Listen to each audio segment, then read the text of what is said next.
X, o canal GameScom mostra uma forte conexão com sua audiência, valorizando a opinião dos fãs, incentivando a participação ativa. O nome canal GameScom já transmite a ideia central do canal, sendo facilmente memorável e associado ao mundo dos games. Manter uma identidade visual coesa nas thumbnails, intros e outros elementos do canal ajudam na construção de uma marca reconhecível. O canal GameScom está no caminho certo para crescer e se estabelecer como uma referência para os amantes de jogos, com conteúdo que reflete paixão e conhecimento sobre o assunto. Canal GameScom. Canal GameScom. Canal GameScom.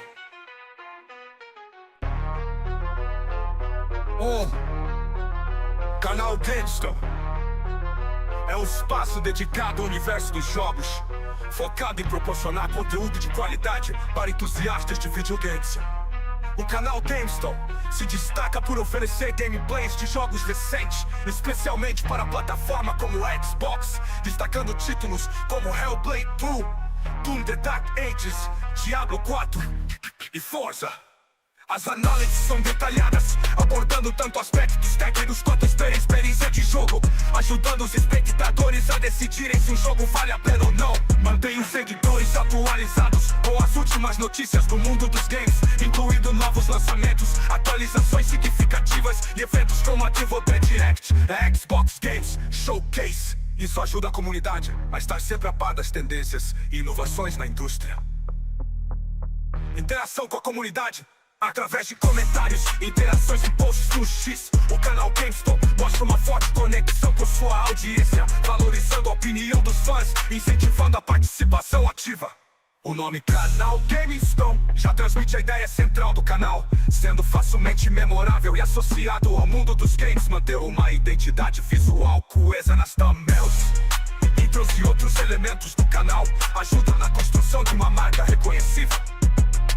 O canal GameScom está no caminho certo para crescer e se estabelecer como uma referência para os amantes de jogos, com conteúdo que reflete paixão e conhecimento sobre o assunto. Canal GameScom. Canal GameScom. Canal GameScom. As análises são detalhadas, abordando tanto aspectos técnicos quanto a experiência de jogo, ajudando os espectadores a decidirem se um jogo vale a pena ou não. Mantém os seguidores atualizados com as últimas notícias do mundo dos games, incluindo novos lançamentos, atualizações significativas e eventos como a Vote Direct, Xbox Games Showcase. Isso ajuda a comunidade a estar sempre a par das tendências e inovações na indústria. Interação com a comunidade através de comentários, interações e posts no X. O canal GameScom mostra uma forte conexão com sua audiência, valorizando a opinião dos fãs, incentivando a participação ativa. O nome canal GameScom já transmite a ideia central do canal, sendo facilmente memorável e associado ao mundo dos games. Manter uma identidade visual coesa nas thumbnails, intros e outros elementos do canal ajudam na construção de uma marca reconhecível. O canal GameScom está no caminho certo para crescer e se estabelecer como uma referência para os amantes de jogos, com conteúdo que reflete paixão e conhecimento sobre o assunto. Canal GameScom. As análises são detalhadas, abordando tanto aspectos técnicos quanto a experiência de jogo, ajudando os espectadores a decidirem se um jogo vale a pena ou não. Mantém os seguidores atualizados com as últimas notícias do mundo dos games, incluindo novos lançamentos, atualizações significativas e eventos como a Vote Direct, Xbox Games Showcase. Isso ajuda a comunidade a estar sempre a par das tendências e inovações na indústria. Interação com a comunidade através de comentários, interações e posts no X. O canal GameScom mostra uma forte conexão com sua audiência, valorizando a opinião dos fãs, incentivando a participação ativa. O nome canal GameScom já transmite a ideia central do canal, sendo facilmente memorável e associado ao mundo dos games. Manter uma identidade visual coesa nas thumbnails, intros e outros elementos do canal ajudam na construção de uma marca reconhecível. O canal GameScom está no caminho certo para crescer e se estabelecer como uma referência para os amantes de jogos, com conteúdo que reflete paixão e conhecimento sobre o assunto. Canal GAMESCOM. Canal GAMESCOM. Canal GAMESCOM. As análises são detalhadas, abordando tanto aspectos técnicos quanto experiência de jogo, ajudando os espectadores a decidirem se um jogo vale a pena ou não. Mantém os seguidores atualizados com as últimas notícias do mundo dos games, incluindo novos lançamentos, atualizações significativas e eventos como a Volta Direct, a Xbox Games Showcase. Isso ajuda a comunidade a estar sempre a par das tendências e inovações na indústria. Interação com a comunidade através de comentários, interações e posts no X. O canal GameStop mostra uma forte conexão com sua audiência, valorizando a opinião dos fãs, incentivando a participação ativa. O nome Canal GameStop já transmite a ideia central do canal.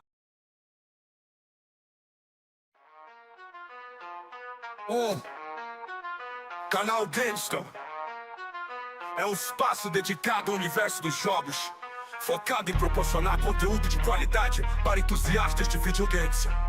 O canal GameStop se destaca por oferecer gameplays de jogos recentes, especialmente para a plataforma como o Xbox, destacando títulos como Hellblade 2, Doom The Dark Ages, Diablo 4 e Forza. As análises são detalhadas, abordando tanto aspectos técnicos quanto experiência de jogo, ajudando os espectadores a decidirem se um jogo vale a pena ou não. Mantém os seguidores atualizados com as últimas notícias do mundo dos games, incluindo novos lançamentos, atualizações significativas e eventos como a Volta Direct, a Xbox Games Showcase. Isso ajuda a comunidade a estar sempre a par das tendências e inovações na indústria. Interação com a comunidade através de comentários, interações e posts no X. O canal GameStop mostra uma forte conexão com sua audiência, valorizando a opinião dos fãs, incentivando a participação ativa. O nome Canal GameStop já transmite a ideia central do canal, sendo facilmente memorável e associado ao mundo dos games, manter uma identidade visual coesa nas thumbnails. Intros e outros elementos do canal ajudam na construção de uma marca reconhecível. O canal GameScom está no caminho certo para crescer e se estabelecer como uma referência para os amantes de jogos, com conteúdo que reflete paixão e conhecimento sobre o assunto. Canal GameScom. Canal GameScom. Canal GameScom.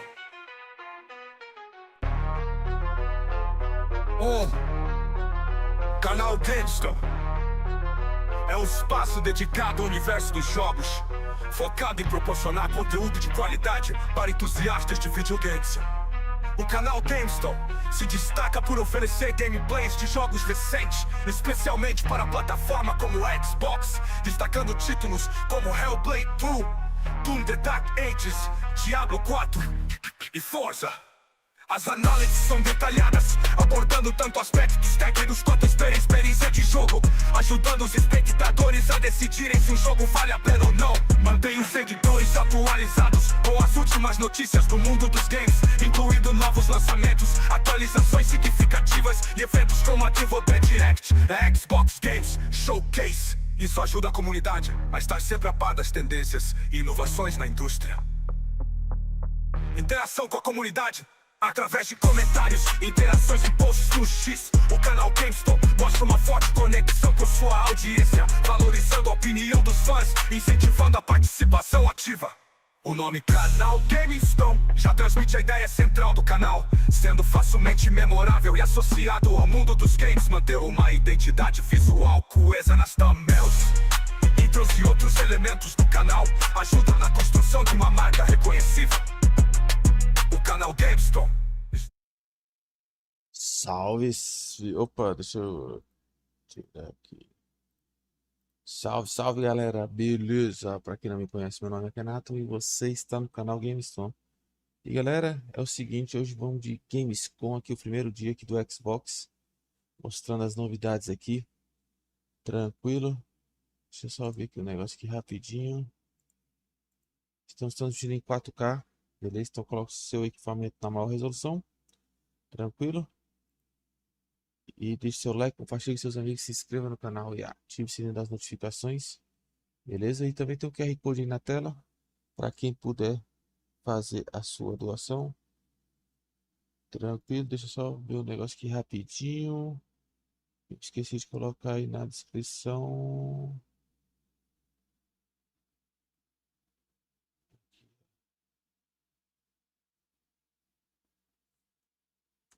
Deixa eu ver se isso aqui vai. Deixa eu ver se isso aqui vai, galera.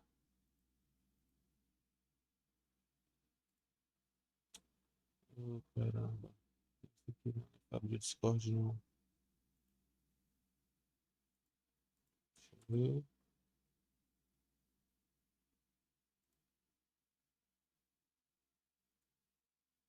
Deixa eu fechar aqui.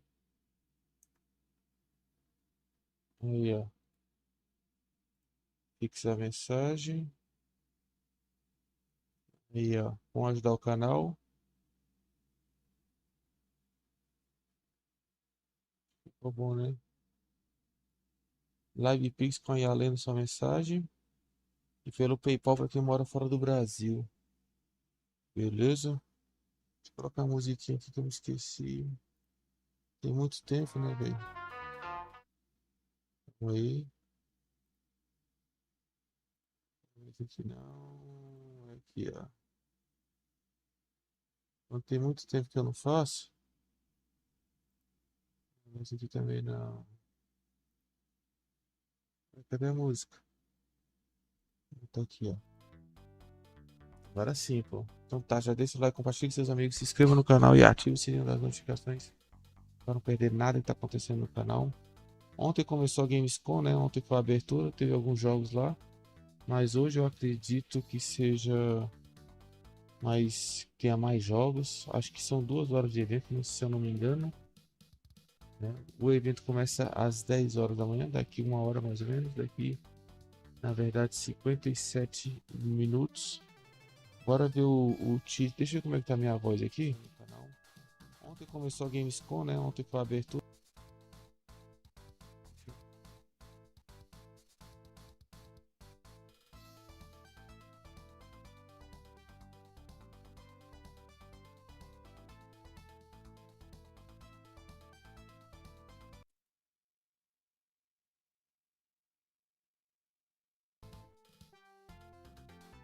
Agora sim. Agora deu pra. Bora ver como é o teaser da live. Deixa eu ver aqui, até aqui. Bora ver aqui.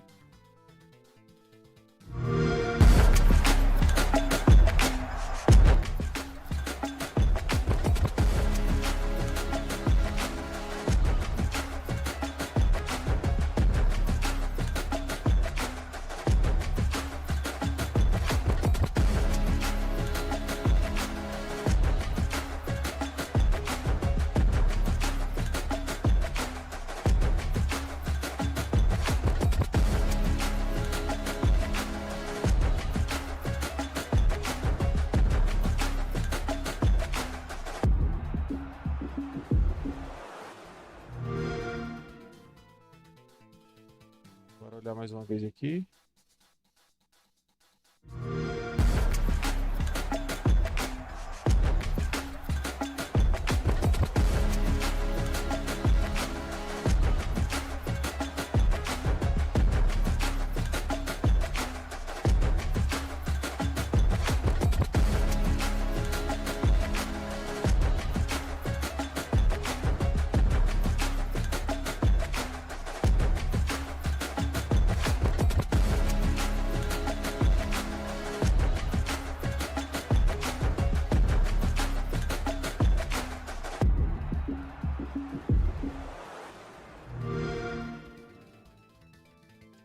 Então tá aí o trailerzinho da Gamescom.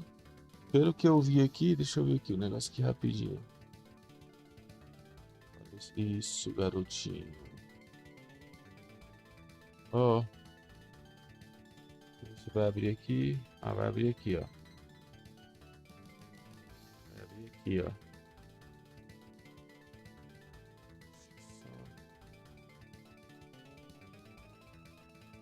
Aí,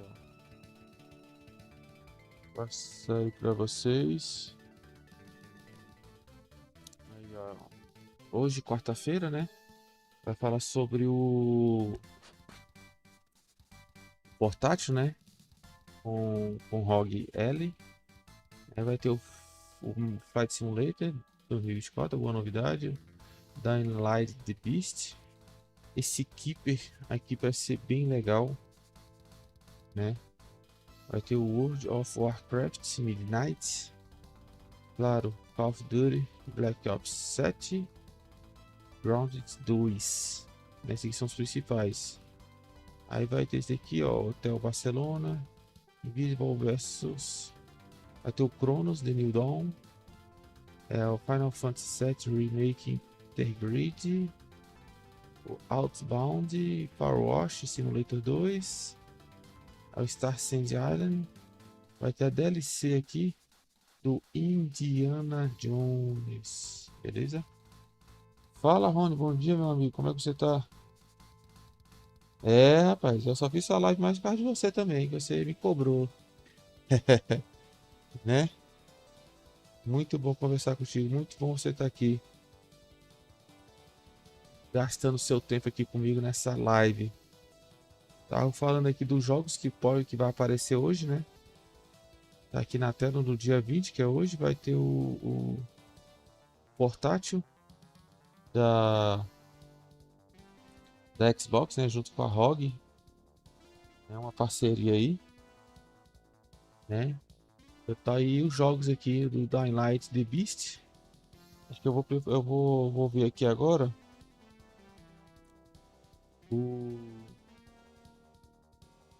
jogo. Vou ver aqui primeiro o Dying Light. Flight Simulator a gente já viu, agora eu vou ver esse Dying Light.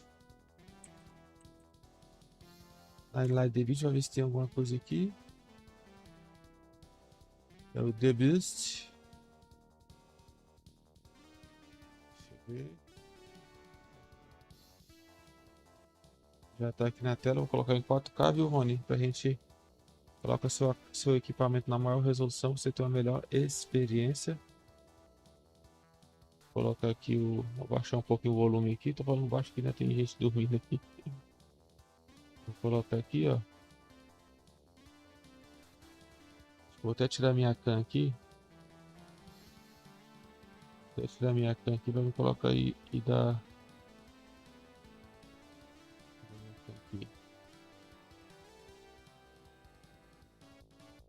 Aí, ó. You are watching Casterwood's Public Access Television. Hey, hey, hey! Bober the Beaver is back! Nice views and relaxing trails are just not for you, huh? You're thinking, hey, Bober, that's É o gonna trailer be do Dying one Light boring The fun. Beast. Well, wrong. Caster Woods is calling all you who are ready for Mais uma more vez, than bom just dia a pro break. Rony aí. Morning cardio? Kickstart your day with our urban jogging sessions. Then, for a follow-up workout, sign up for our local sporting classic. It's a real crowd pleaser. Now, for those of you that value precision, our archery sessions are just the ticket.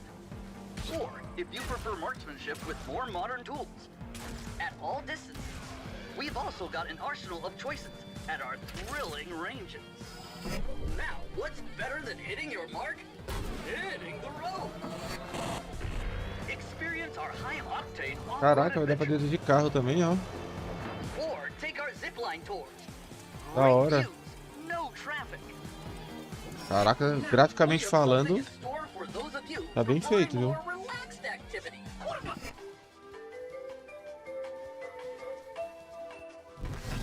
After lunch, unleash your inner artisan at our Tem crafting legenda. workshops. Ah, tem Learn to legenda aqui, shape ó. molten glass into fiery creations. Or get new skills to make your very own souvenir. And then enjoy a perfect sunset on the nearest hill. The views from the Caraca. top are breathtaking. Bicudo, hein? What? Agora é a noite. À noite o bicho The pega. day's over? Bober's going to bed? No. When the night comes, the real fun begins. Nights are perfect to play some good old hide and seek. Or our unique version of the game of tag. And Tenta, if all that made you hungry, to finish tenta your day, juntar pontos, ô Rony, on an open fire. pelo rewards. Cara, tem tempo que eu não pago, Waiting for? Caster Woods is que eu calling. não pago assinatura, viu, do Game Pass Ultimate. Eu fico fazendo as tarefas, né, pra juntar rewards. Aí eu acabo pagando a minha assinatura por rewards. Tem tempo mesmo, deve ter mais de... Deve ter quase um ano que eu não pago rewards, entendeu? 12 meses? Aí sim, pô. Vou comprar sexta-feira Game Pass Ultimate 12 meses. Top. Tu vai comprar onde? É pelo Eneva aí, ó. 19 de setembro de 2025, meu amigo. Então tá aí mais um joguinho. E vai aparecer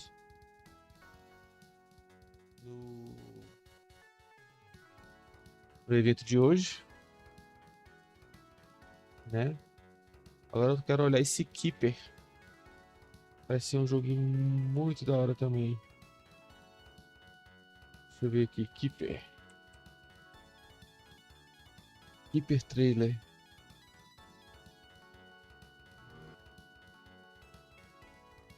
Deixa eu ver aqui.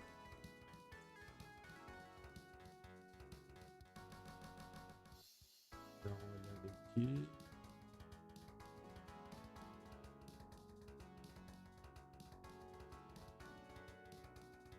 O PC dá 150 pontos.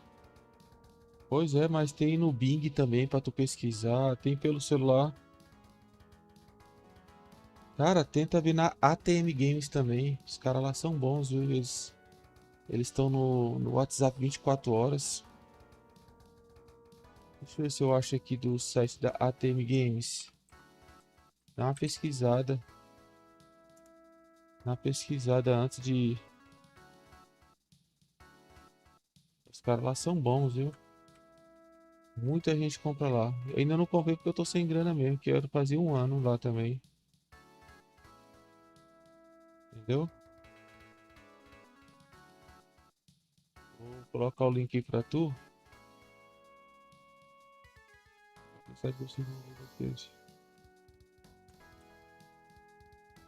Ó, tenta por esse site aí, ó. ATM Games.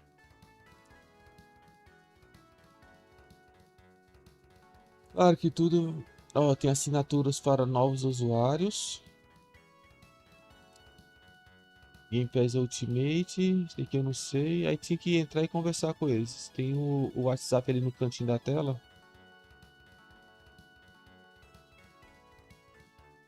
Se for a TM Games, todo mundo compra lá na TM Games, viu? Lá é bem confiável. Tá? Eu não ganho nada por isso, mas o certo é certo, né? Tem jogos, lá tem assinaturas. Entendeu?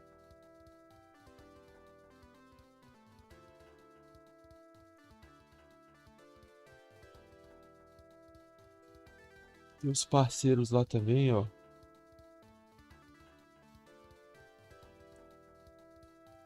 Deixa eu ver aqui. Tem bastante parceiros, hein?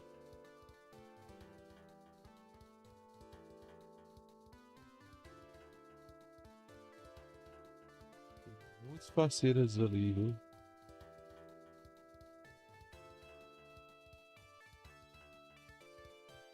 Bastante parceiros lá, ó.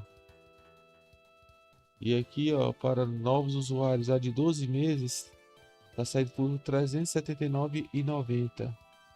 Na verdade, não é nem 12 meses, é 13 meses, né, para novos usuários. Né?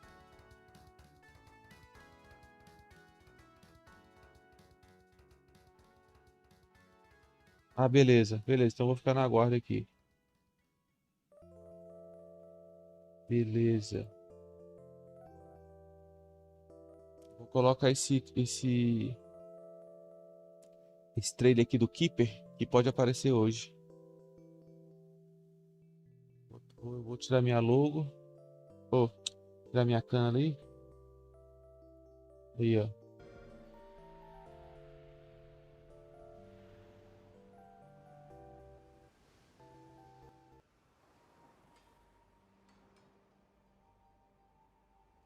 Esse Keep parece ser um joguinho muito interessante. Parece que é de puzzle, né? E quebra-cabeças. Parece ser muito da hora. Vou aumentar o volume aqui um pouco.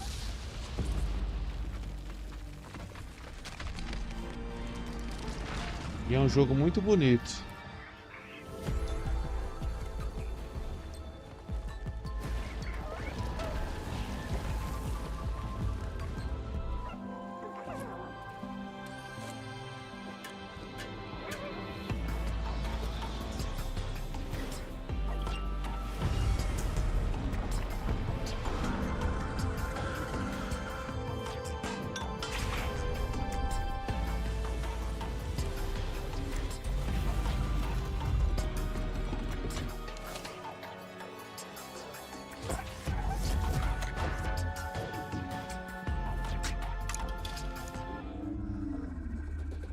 Parece ser da hora esse jogo, viu?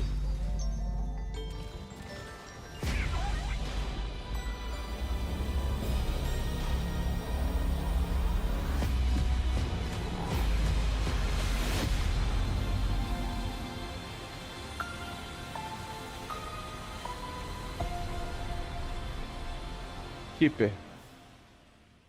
17 de outubro. 17 de outubro. Deixa eu ver como é que tá aqui.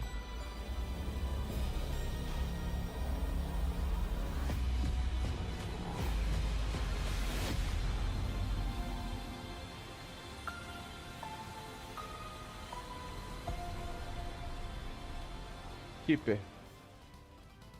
17 de outubro. Vou botar no Game Pass, né? 17 de outubro. Deixa eu ver como é que tá aqui. É, pô, parece ser da hora esse jogo, pô. Me chamou muita atenção, viu?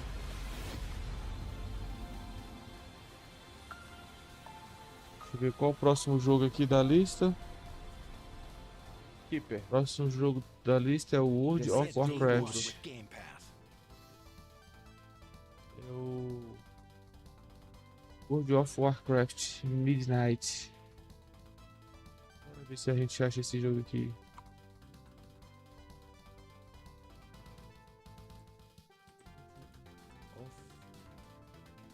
Warcraft Midnight. Tem um trailer aqui, hein? Trailer aqui, meu amigo. Vou colocar aqui. Vou colocar aqui pra você, meu amigo.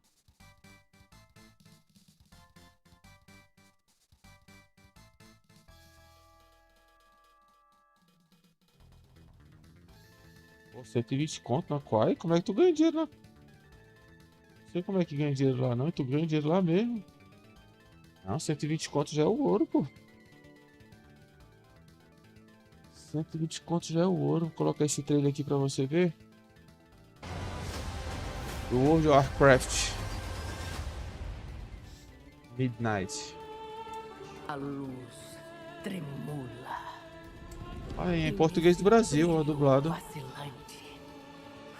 Você ainda se apega à esperança. Que graça. Antes de começar, vou ali tomar café.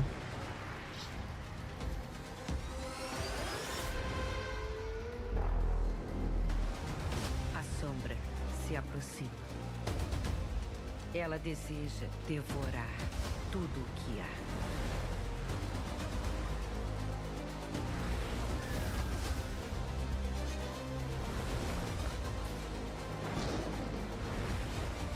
Nosso lar, amigos. Ah, é?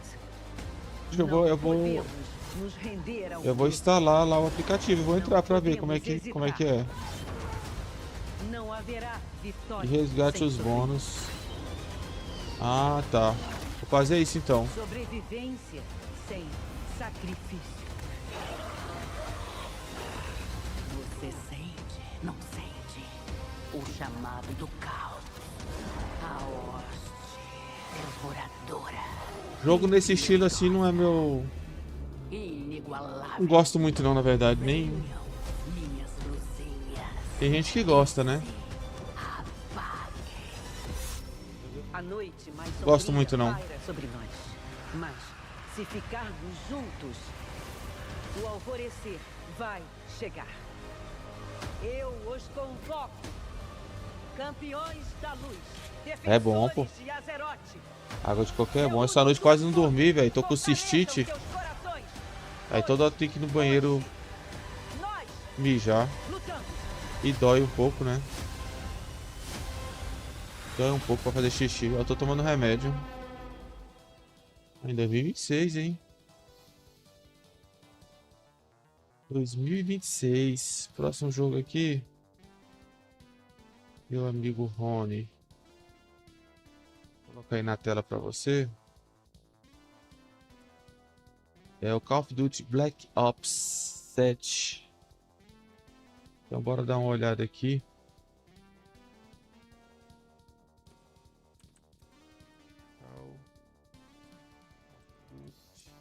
Black Ops 7. Deixa eu ver qual. A 18 horas.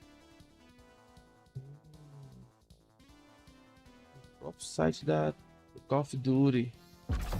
They want you afraid. 2 minutos de. Tem 4K o trailer aí. Vou até tirar minha câmera ali logo. Tô meio que perdido, rapaz. Pronto, tirei minha câmera. They want you afraid. Fear makes you easier to control. Esse jogo vai ser animal, viu? Esse eu vou jogar, hein? A campanha dele. Your streets shall once again run red with your blood. Raul Menendez ignited global unrest on an unprecedented scale. Menendez is a terrorist. We're bringing peace and security to the world. Que é a legenda aí? He refuses to let me go. Stop looking backwards, David. What matters is what we do next. A lot of people counting on us for answers.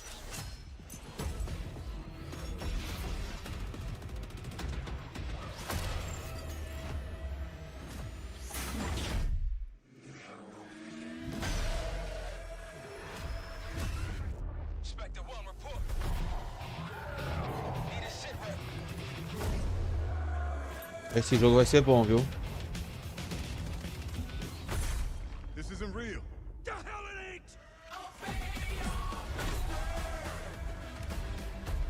Vai ser pra outra cidade, né? Los Angeles, Tóquio. É... Aí, ó, Angola. Cara, vai ser animal. E esses Black Ops, né? Tem muita tecnologia, né, velho? Isso que eu acho legal no Black Ops. Aí, Alaska. Avalon.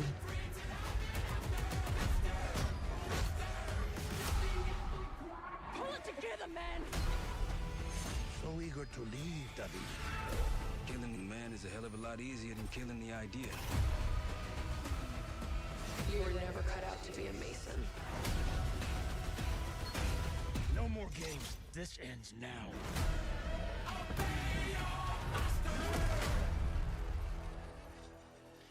Xbox Be Anywhere. Off challenge pack when you pre-order now. Jogaço.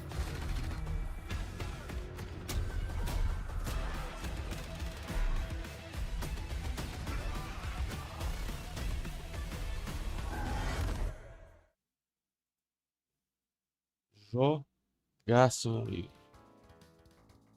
Jogaço, jogaço, jogaço. Você tá doido? Vou... Passei aqui, né?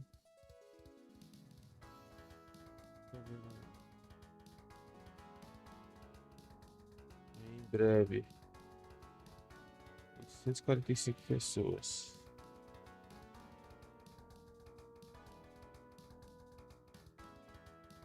Opa, que isso, rapaz?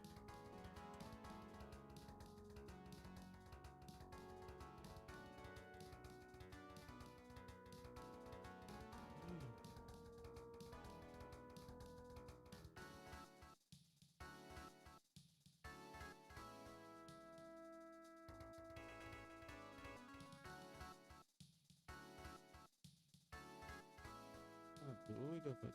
Deu uma travada aqui, rapaz. Eu vou deixar esse trailer aqui rolando, Rony, e já volto, viu? Vou deixar esse trailer aqui rolando. Trailer não, só... aqui.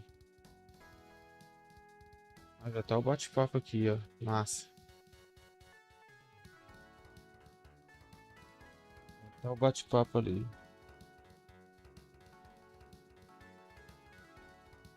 Rapaz, todo dia eu olho.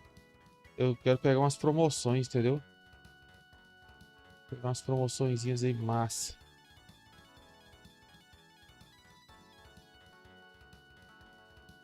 Vou deixar esse negócio aqui rolando, já já eu volto, beleza?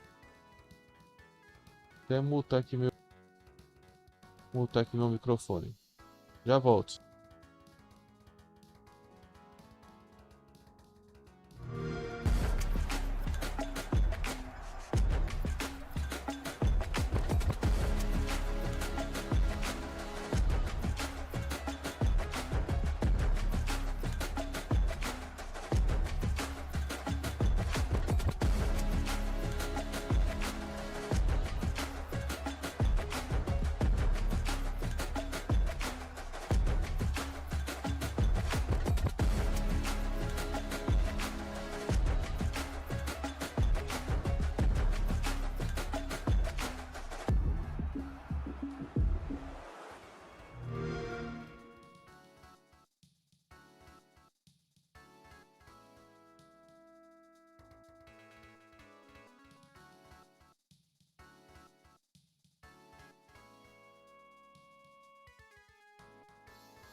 Aqui nessa...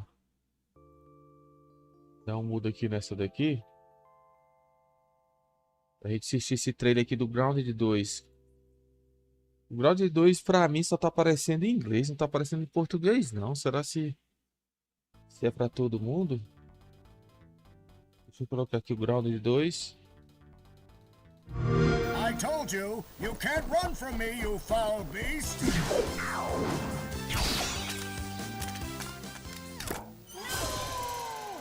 Valeu, mames. Te amo. Boa sorte pra nós. Boa sorte pra nós.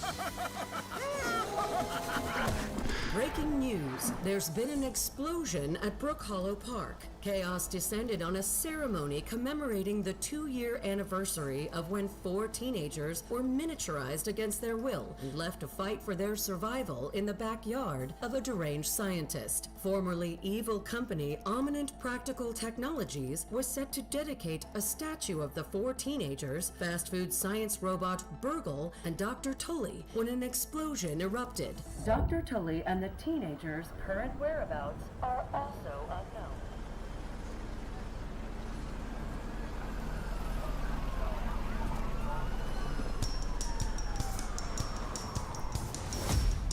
You gotta keep them separated. Esse joguinho parece ser muito legal mesmo. Eu joguei pouco do 1.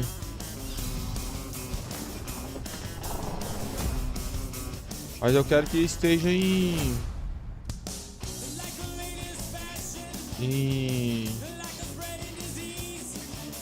português, né? Vou colocar minha câmera mais pra cá um pouco.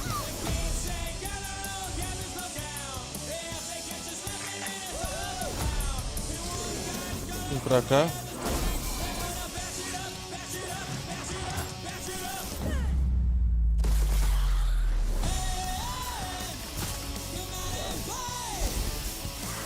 Essa música tá parecendo do Offspring.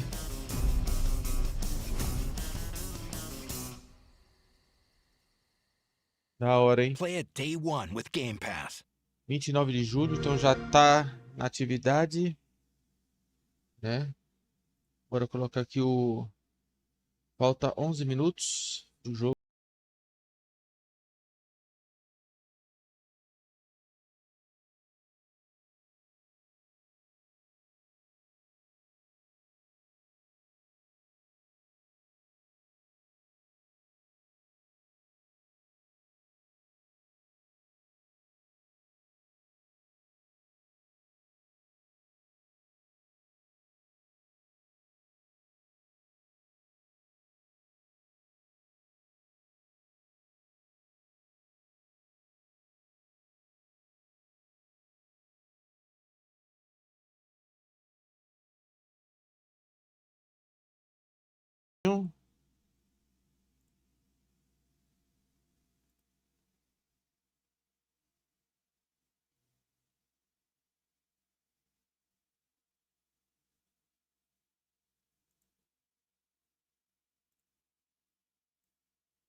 Beleza, galera.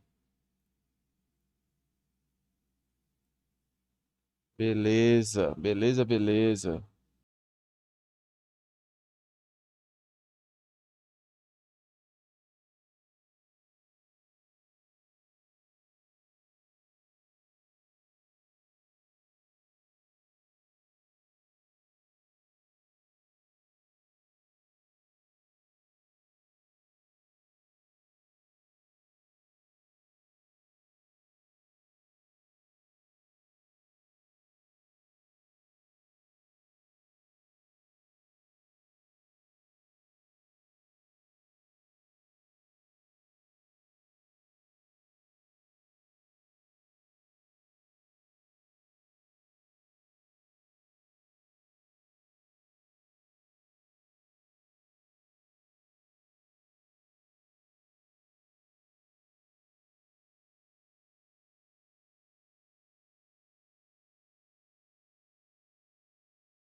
Opa, USA, Canada. Bora. Ixi, maior de 18, hein? Maiores de 18. Nossa, o jogo deve ser pesado. Valeu, Balder. Tamo junto. Oi. Every August for 15 years, Cologne, Germany has hosted the world's definitive celebration of gaming. From stunning opening night live reveals and gameplay breakdowns to the biggest news from the industry's best, join hundreds of thousands of fans around and millions of gamers worldwide. Deixa a legendinha em inglês aí, de repente a gente entende alguma coisa. Welcome to Xbox at Gamescom.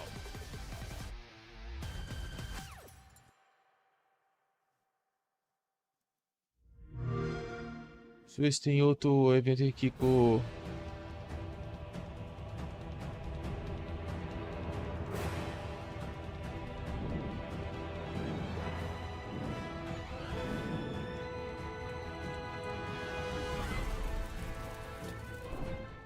A war to end all wars. A war whose victor shall rule Norzelia in her glorious entirety. Esse daqui tem legenda. Português. Lord Wolford, there is no saving me. The future of Glenbrook Que não tem. lies in your hands now. You're damned right it will. I'll restore this kingdom to its rightful Que não glory. tem. I care only that you and the legacy of House Wolford are safe and Opa. secure. Ah, não, esse também não tem, velho. There will always be hope. You are Nenhum vai ter legendas. just your own life now. This battle is but the first step on the path Lord Serenoa has laid before us. Let us take this first step together and rejoice. Nothing. É todos com legenda só em inglês mesmo. Now behold my power. To victory!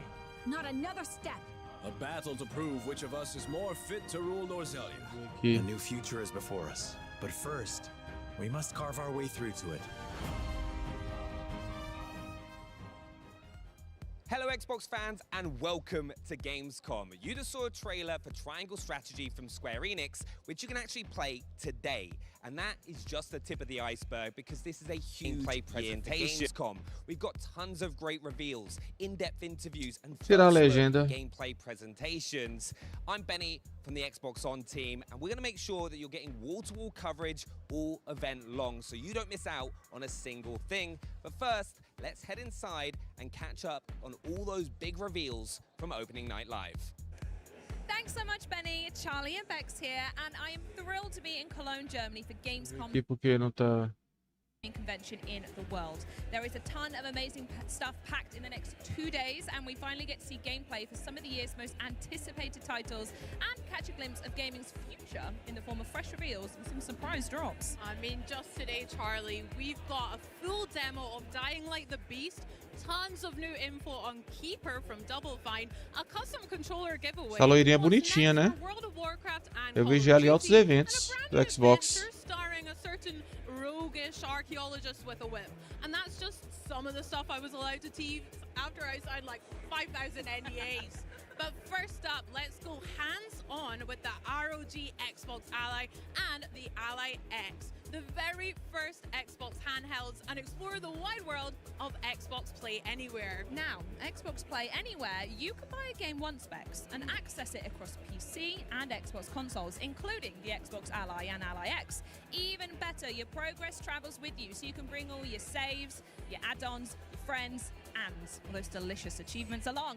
So whether you're online on the convention floor waiting to play your favorite game, posted up here at the Xbox booth with your beloved Xbox On team, visiting our battle-ready neighbours at a very impressive Call of Duty Black Ops 7 booth, chilling with the Warcraft team over on the World Warcraft Midnight booth, hanging with Asus at the ROG Ally all the way over in Hall 8, or looking at the latest tech offerings from Samsung this year at Gamescom. Anywhere, really is the best place to play. But right now what we're going to do, Bex, is quickly recap what Xbox revealed last night at the opening night live celebrations. Vou ver aqui se tem algum I mean, we got a transmitido very charming companions trailer for the Outer Worlds 2 that revealed 6 new Tem nenhum, galera. Travel the Stars and Tem nenhum, viu, Rony? The Dynasties of the East expansion for Age of Empires 4 Anniversary Edition also got announced. Age of Empires 4, né? Que vai pro PlayStation 5, né? We also found out about the massive new Indiana Jones and the Great Circle expansion. Indiana Jones, que vai pro PlayStation 5 também e pro Nintendo Switch 2. Ancient Rome's biggest secret awakens September 4th. Excited for that one. After decades of supporting the Hayabusa clan, Raven Clan is finally taking center stage in Ninja Gaiden 4, which we saw an awesome new Esse Ninja Gaiden aqui eu tô querendo jogar, viu? O pessoal fala que é difícil, mas eu quero jogar. Ninja Gaiden 4. How very sneaky. Parece que ele é muito bom. We got a truly immersive look at Call of Duty Black Ops 7 releasing November 14th. Yes. The new game's got Black Ops 7. A gente viu o trailer também, né? Vai a transmissão em 4K, tá? Apesar que o evento seja em 1080, mas eu tô transmitindo em 4K. Então coloca seu equipamento na maior resolução para você ter uma melhor experiência, beleza?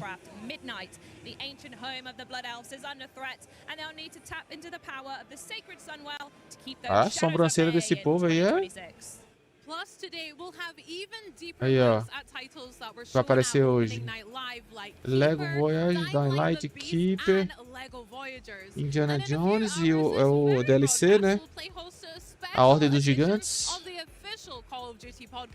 But to get the party started, here comes all the latest details on the Xbox Ally, which has been so hotly anticipated ever since it was announced at the Xbox Games Showcase. The vision around Xbox has really transformed over the years of people playing on multiple devices, people playing. Ó o bichão aí, ó. Cara, o bichão é grande, hein? Players want. They want to game on their own terms. This was a #1 request from our fans. We're working in close Caraca, o bichão é bonito. On a brand new handheld called the Xbox Ally and the Xbox Ally X. The best game library on the go basically changes everything.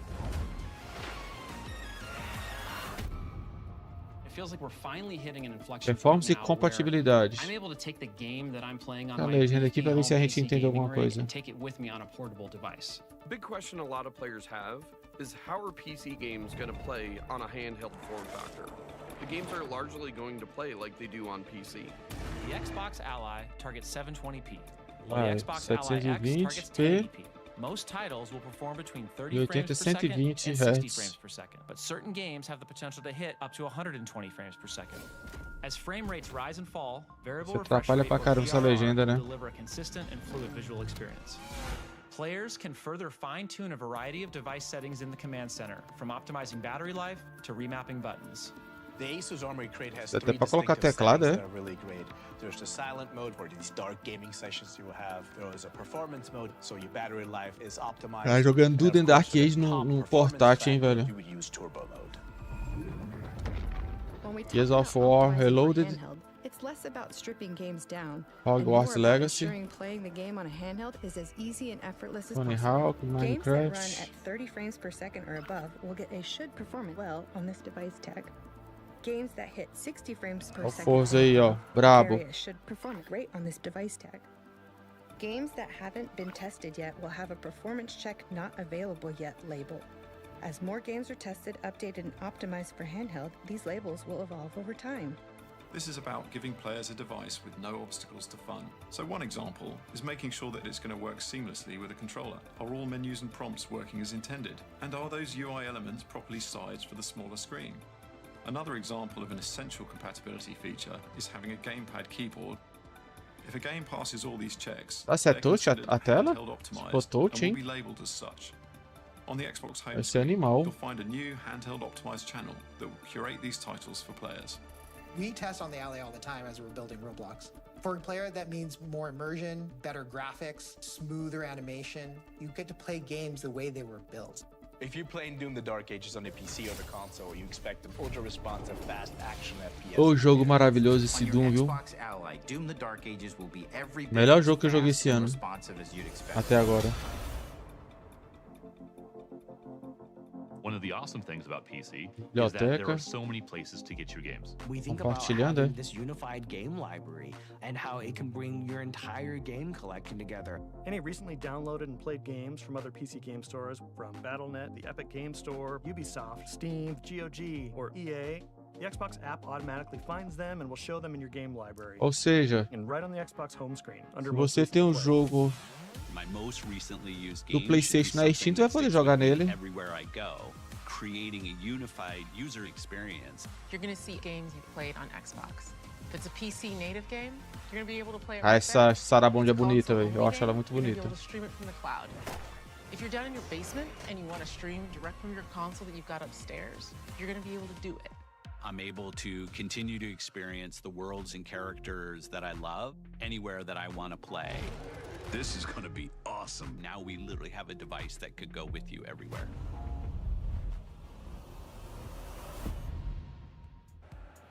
Hey there everyone, I'm Henry, and today I'm joined by Dom and Brianna from Xbox and Gabe from our friends at Asus, who are going to tell us a whole lot more about the ROG Xbox Ally and the Xbox Ally X, which are the very first handhelds giving Xbox fans the freedom to play anywhere. Thank you so much for being here, and welcome to Cologne, guys. How you doing? Thank you for having us. It's been busy getting everything ready, but we're super excited to be here. Well, I gotta say, it's incredibly distracting having the Ally X in front of me. I want to just grab it and have a go, but why don't you tell us, why is Xbox making a handheld right now? Handheld gaming felt like a really natural next step for Xbox. Being able to break out of the living room and play anywhere is so central to our vision of putting players at the center, wherever and however you want to play. And we saw this wave of innovation happening in the handheld space from brands like Asus, and we knew that we could fuel that with so much more energy from Xbox. So when we started talking to Asus, it became apparent like how much more we could do together. Coloquei minha câmera do outro lado, porque ali aparece o nome das pessoas. And we just realized that by building a device together, we could do something much more special and much more quickly than either of us could do alone. And so that's what brought us to the Xbox Ally. The Xbox Ally really brings together that power of Xbox with the full freedom of Windows. That means that you can play your PC games natively from across storefronts. You can play your Xbox Play Anywhere games natively, and you can stream your Dominique console games as Gordon. well. And really, this is just the beginning. Like, we have such a huge roadmap of improvements that we're going to continue building, continue delivering for our players. We're always listening to feedback, but I'm really excited for this first step. As a device, it's got a really quite unique look about it. Gabe, can you tell us a bit about the hardware design of the Ally? Absolutely. The design of the ROG Xbox Ally features natural ergonomics, Xbox ROG Ally, comfort, and user familiarity. These solid contoured grips familiar with that Xbox controller we all know and love. And so design starts with your hand, right? We think about our opposable thumbs and the really nimble fingertips that we have. These are the tools that we use to write, to pick things up, and definitely to play. And so when you think about the devices as they are in their current generation, it really rests into your palm, and you're using your palm to pick up these devices. And I say it's kind of like a tray-like feel. With the ROG Xbox Ally series devices, it rests into your fingers and then into your palms, and then allows you to curve over, giving you the freedom to use that to play. On our wonderful new ABXY keys with the tactile fill and color coloring of the new Xbox controllers. It's not as simple, though, as just taking a controller and splitting it in half and putting a panel inside. Really, that would cause you to flare out. So there's a subtle detail of how you kind of want to have you fall in and be natural. And those contoured feels and this natural feeling really helps with the overall weight distribution. And that means comfort when you play long on these devices. And so with the Xbox Ally series, you're going to be able to play Ela é bonita, and play a loira. comfortably. And then with the ROG Xbox Ally X, you then have the access to Olha só, a live tá atrasada não? Dá um F5 aí pra ver. and be part of the game and Eu acho que não tá atrasado, eu acho, né? all the things that you would be familiar with on your Xbox controller today. And so you'll get all those game-centric cues coming through on your device. It's so like fully fledged and very well optimized for gaming, which is why I need to ask, how has the Windows experience been optimized for gaming, which is primarily what we want to do with an Ally? Yeah, absolutely. I mean, this has been a huge collaboration between Asus, Xbox, and Windows. And so we really thought about like what makes playing on Xbox so unique, and how can we bring those elements together with what makes Windows 11 so great for PC gaming. And that really led to, from my perspective, 3 big features. The first one is the Xbox full screen experience. The Xbox full screen experience is Você tá falando qual é essa daí? A Gordon? Ou a outra que tava com a loirinha? Turn on the Xbox Ally or the Xbox Ally X, you launch directly into this Xbox full screen experience. But what's even more interesting about what's happening here is not just the experience itself, but what's Você tá not falando happening. das duas. So we've collaborated really deeply with Windows to defer a bunch of processes that aren't required for gaming. Essa aí também é That means bonita. your desktop, the taskbar, all of these things aren't loaded when you boot into the full screen experience, giving all that memory back to your games. Opa. The second feature is the aggregated library. So because this is Windows, we know that our players have catalogs of games that span across different storefronts. We want to bring your full library together in one place in the aggregated library so you can see all of your installed games from different storefronts.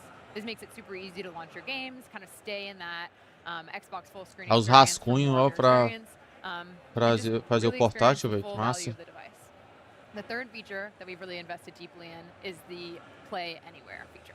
So Xbox Play Anywhere has been a program for a long time, but we've really been investing in it so deeply, and there's now over 1,000 games that support Xbox Play Anywhere. For your Xbox Play Anywhere games, you can bring your progress, your saves, your achievements from your Xbox console or your Windows PC to your Xbox Ally, just again, making that really so seamless. And again, we have a huge roadmap of improvements we're working on together and with the Windows team. So it's really exciting, and I think there's going to be so much more to share, and we're always listening to feedback. But these three features, to me, are what make the Xbox Ally so special. So ergonomics, they're locked in. We've also got just a lightweight Windows primed and ready for gaming. Yeah. Gabe, tell us a bit about the horsepower behind it and the partnership you've got with AMD to really make games shine. Absolutely. We're really pushing the boundaries of silicon with this device. Esse portátil é bonito, mas deve vir caro, viu? Eu chuto uns 4 a 5 pau.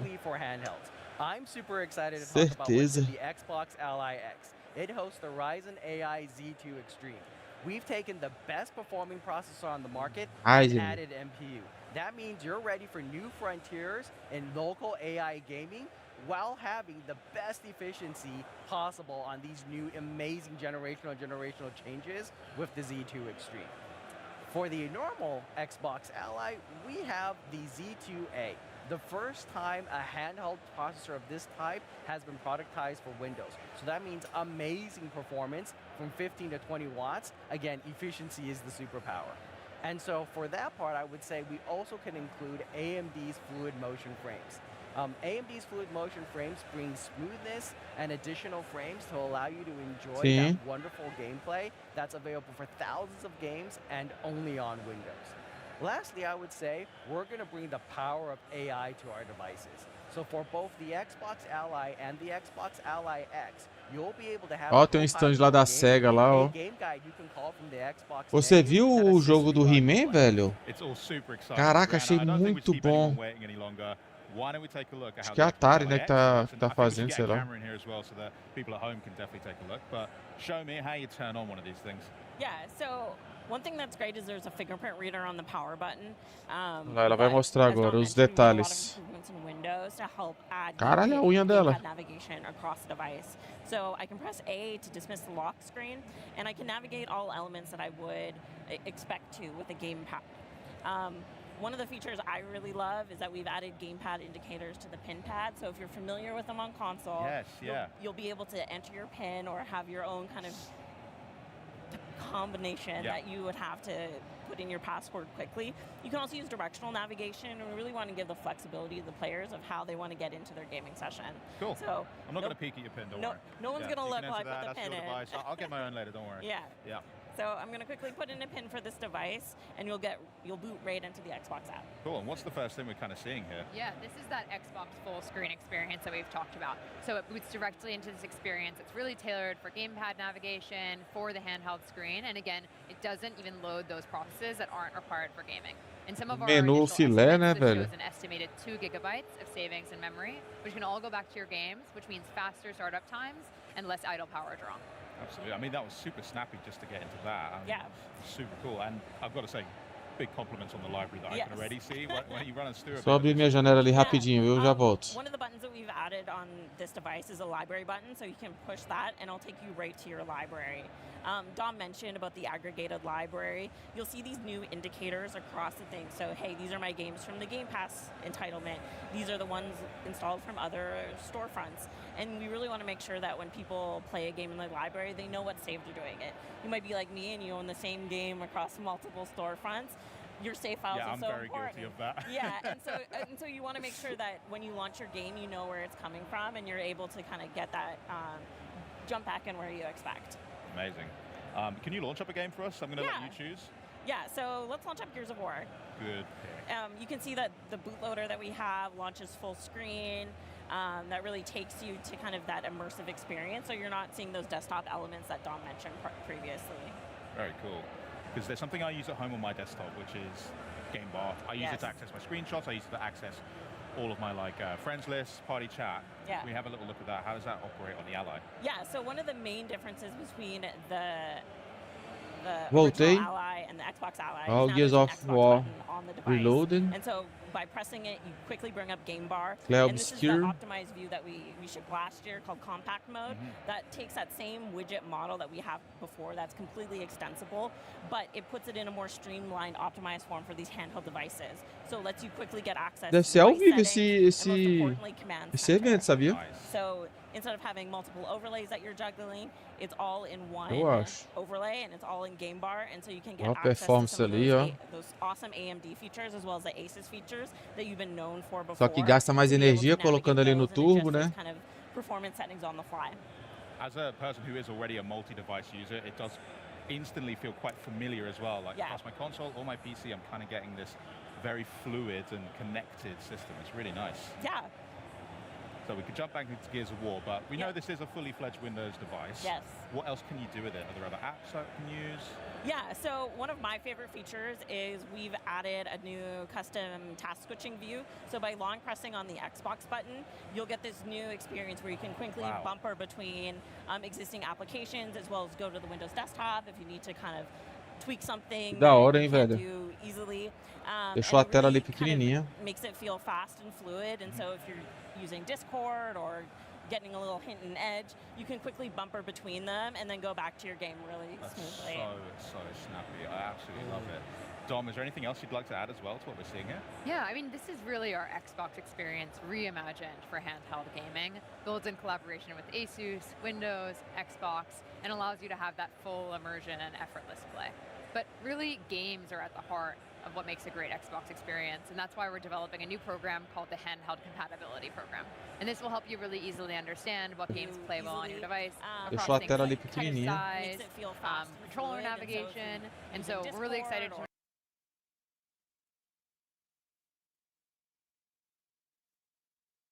That's so awesome. So all of that, and I hear that you've also brought a little video for us to check out. Should we just load that up now? Let's do it. Produção. This is gonna be awesome.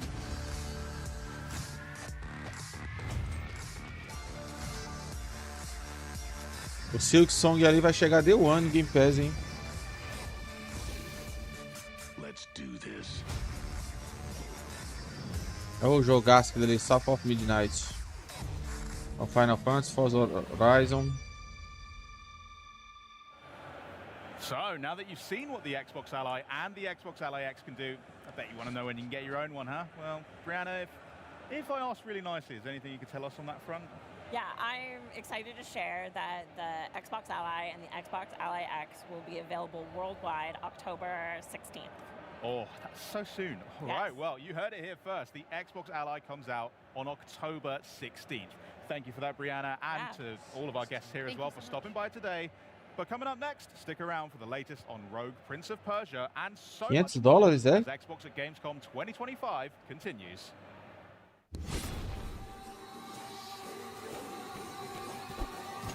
Game Pass. Olha que massa esse jogo. Qual é esse jogo? Prince of Persia? The Rogue.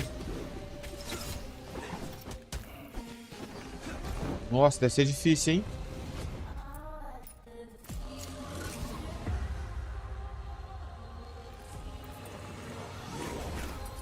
Muito bonita a arte, né?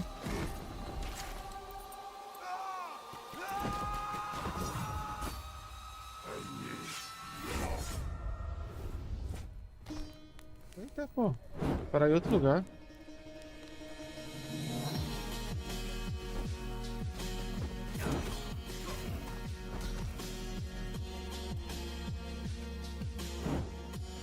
Será que esse daí vai ser um... Mostrou hoje, vai lançar hoje?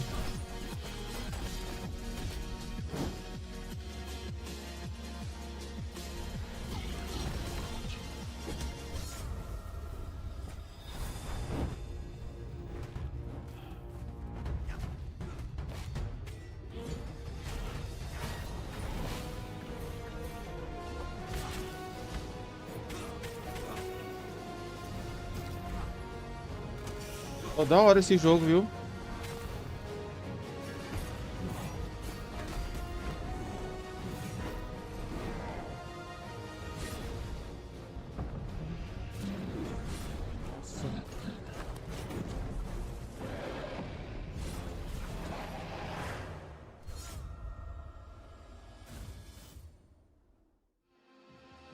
Okay. You might think that the Rogue Prince of Persia is just another 2D action roguelike, and you'd be wrong. Yes, we have plenty of deadly weapons, powerful abilities, and game-breaking builds, but what makes it different? I'm going to tell you. This is 2D parkour in full flow. You wall run, vault, and somersault through the world, blending traversal and combat into one seamless movement. If you're looking for Prince of Persia DNA, then shine a black light on this. It'll light up like Times Square. And that wall run? That is the first of its kind in the 2D game. Every fight is a chance to move with style.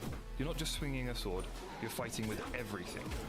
Kick enemies into traps or into each other. Vault to dodge attacks. Wall run over hazards. Dive to stun.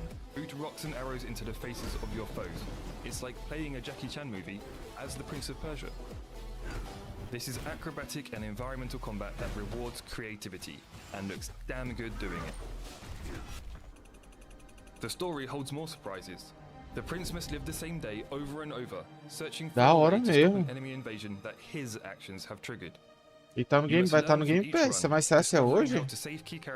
Um Shadow Drop? And bringing them to the oasis outside of the time loop to unlock new biomes, items, and story beats. Only by exploring the entire city, from the depths of the mines to the top of the lighthouse, will you find the one path that will give you the chance to change the fate of Persia. And the soundtrack? Woo! An unheard of combination of traditional Persian instruments fused with modern trap. It drives you forward.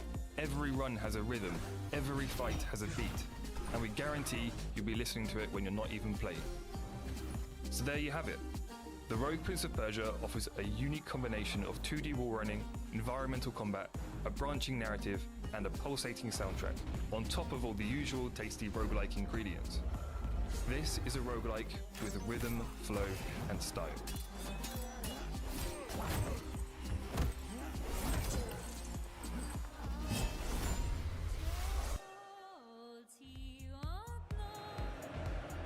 The Prince of Persia is going rogue, known for those smooth acrobatic wall runs and intense boss fights set against an inspired, vibrant Persian-inspired landscape. It's clear why it's the most anticipated action platformer roguelite of the year. And here to tell us more from Evil Empire Artistic Director Dylan Erlings and Marketing Manager Matthew Houghton. Gentlemen, welcome. Now, from first thing, thanks so much for joining us. And I've got to ask, was that, from what we saw in the back of that trailer, did I see what I think I saw? I think so, yeah. Are people, which one of you would like to reveal it, if anyone missed it? Basically, the game is out now on Game Pass, right now. You can go play it as you want. Right, amazing. And also, like, for Tem those nada who na don't know página as ainda well, do this game reinvents a classic franchise. And Xbox. in the past, you've worked on games like Dead Cells, the Evil Empire, and fantastic DLC like Castlevania. How has it been taking a beloved franchise like Prince of Persia and kind of bringing a new genre to the mix? But it's kind of like, it's tough and great at the same time, because obviously like we've got a load of fans of the franchise in the team, like those people who played Sands of Time, even people who played like the original back in the 90s. Yeah. And so there's like a pressure to take this franchise into a different direction. But it's great because it actually gives us something like to really focus on. Like we knew we wanted acrobatic combat, we wanted a wall run, we wanted this like real Persian-inspired vibes. So that helped to kind of like keep us on the right path while integrating our like 2D action knowledge to make something which we think is unique. Yeah, it looks absolutely gorgeous. And you've been having the game on early access recently, but for those that haven't been able to play early access, what can people expect when they hop on to Rogue Prince of Persia? So yeah, basically you can expect 2D action roguelike with kind of acrobatic combat mixed with a wall run, which we think is unique in a 2D game. So basically you have a whole moveset on top of that. So you've got like a kick, a vault, a dive attack. So basically you're going to be flowing through traversal into combat and back again. And there's also like a branching narrative behind that as well.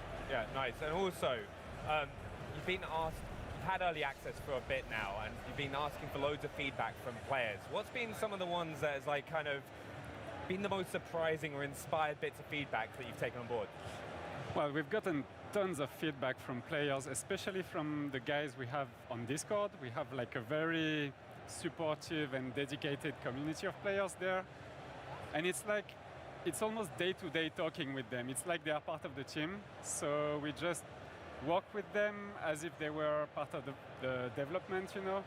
And so one guy, Opelit, he's making the wiki for the game. Yeah. It's super detailed, even more detailed than what we have in the studio, you know. These guys, they know the game by heart. And so it's so cool to work with them. And another one called Andrew is a super fan. And a good anecdote is that he had a baby during the production of the game. Yeah. And so we celebrated it. I did a sketch of the prince with the baby and everything. Oh, that's amazing. Yeah, these guys are truly part of the team. Esse daí é o diretor artístico, né, do jogo. For this early access. It was great. I think that's one of my favorite things these days. Ixi, o óculos do bicho tá suando, é? Community can get involved in games now and like kind of give feedback and kind of work directly with the studios. Suando cabuloso o óculos do bicho, hein? Yeah, that's something truly unique, and like the Tira o óculos, filho. Dá uma limpada aí. instantaneity of it is awesome because you can just ask a question, brainstorm an idea about like game design or whatever, and they would like answer directly. Yeah. And it's so great. Now, also, one thing, a lot of fans have been asking about the story of Rogue Prince of Persia and how it's going to evolve over time. Can you go a bit more into that? Yeah, so basically the story, you basically start off and you've kind of accidentally triggered an invasion of Persia, and then you've kind of got to figure out a way by going into the city each day and trying to find clues, and then by finding the clues, you unlock biomes, and then maybe you have to like take an item and do something with it to then unlock something else, find a character who then tells you somewhere else you can go. So it's basically kind of like a puzzle in real time as you go through each run to find the one true way to finally save Persia and rectify your mistake. And like you said about clues, right? Something that we will expect, hidden elements in a game. Are there some of those for us to find? Yeah, there's definitely hidden rooms where, you know, like you'll find characters and stuff. I'm trying to think of an actual example, but definitely where you find A doideira essa parte aí, hein? like hidden stuff. But it's Prince of Persia, there's got to be hidden rooms somewhere. I was hoping so, because I love the old games as well. And Caraca, muito doido, hein, velho? one of the most things, well, when you look at the game, first of all, the visuals. It is visually stunning, the comic book style, and like you're obviously massively behind this. Could you go a bit more into what inspired you and how you kind of worked on the design of the game? For sure. So we wanted the game to have a unique look, like something that would not have been made before. And so since it's a very 2D game, we wanted to embrace that aspect and have something very graphic with these patterns, the borders and everything is... Muito da hora, viu? So it's inspired by the Persian miniatures, which are art from like back in the days in the ancient Persia, and this would be very graphical images painted by hand. And so we tried to incorporate some of these elements in the art direction of the game. And the other inspiration is the French comic books. Yeah. So we really wanted to have some of this in the game because in the art team we are big comic book lovers, and because we wanted to be super like innovative, we used Moebius as a reference because nobody does that in the in the games. No, yeah, but he's a great artist, so he was one of the main reference. And also, you mentioned Discord earlier as well. Have you taken any fan-inspired feedback on some of the art that you've used in the game? For sure. We had some fun contests on the Discord. And so, for example, we had a skin contest at some point, and player would draw whatever crazy type of prince costume. And so we had a voting for the favorite skins, and I think 8 or 9 of Várias them skins, in né? the game. That's amazing. So that's great. That must be. I can already see though how much you kind of work with your community already, and if there's anyone else who wants to get involved, are they able to do that as well? You mean the players? Yeah, the players can get involved to give feedback. Yeah, for sure. In the game design, we changed tons of stuff. For instance, we have this medallion system, which in the beginning was maybe too complex. And so we worked with the community to make it simpler to understand, but also more fun to right when you play, you understand how it works. So we iterated a lot of game design elements. Yeah, along the game design as well, you did a major art revision for the game as well from when you started. So much so, you made a mini documentary about how that happened. How was that? That was a long walk. So, long story short, when we released in early access, we knew we were going with a bold and unique look, and we knew not everybody tá would bom, love né, it. dessa entrevista, But né? we got a lot of feedback from players that did not like so much the art direction. So we tried to take that as a feedback, just as if it was gameplay. Yeah. Why not rework the art, So we did a lot of polishing, and we changed some of the color. The prince was purple in the beginning. He's not purple anymore. That's a long story. But yeah, we tried to make something that player would like more. And so this was big rework. I think it's one of the first things anyone notices as soon as they see the game. It's so vibrant and colorful, and it's so pretty to look at. You've done an incredible job putting that together. Thank you. Have you got any personal favorite pieces that you worked on in the game? I mean, we tried to be as diverse as we could in the biomes that you are going through. So each biome has a very unique color palette. I think the final one, the palace, the one that's going to be released in the 1.0, is the best one because it's the last one that we made, and we put a lot of love Tá dando in this sono essa because it's entrevista aí. the Vou final dormir aqui objective pouco. of the game, and it's really nice, I think. I think we've also, you talked about all the different biomes that are available. No We've got to talk, how sono. do you work on kind of making those beautiful backgrounds that you kind of interact with, and then the combat gameplay? Because it must be kind of difficult to manage. That's a challenge for sure because the gameplay is very fast-paced and the traversal is challenging. So you have to be able to read everything very quickly. So we try to have something that is very simple yet tells a story.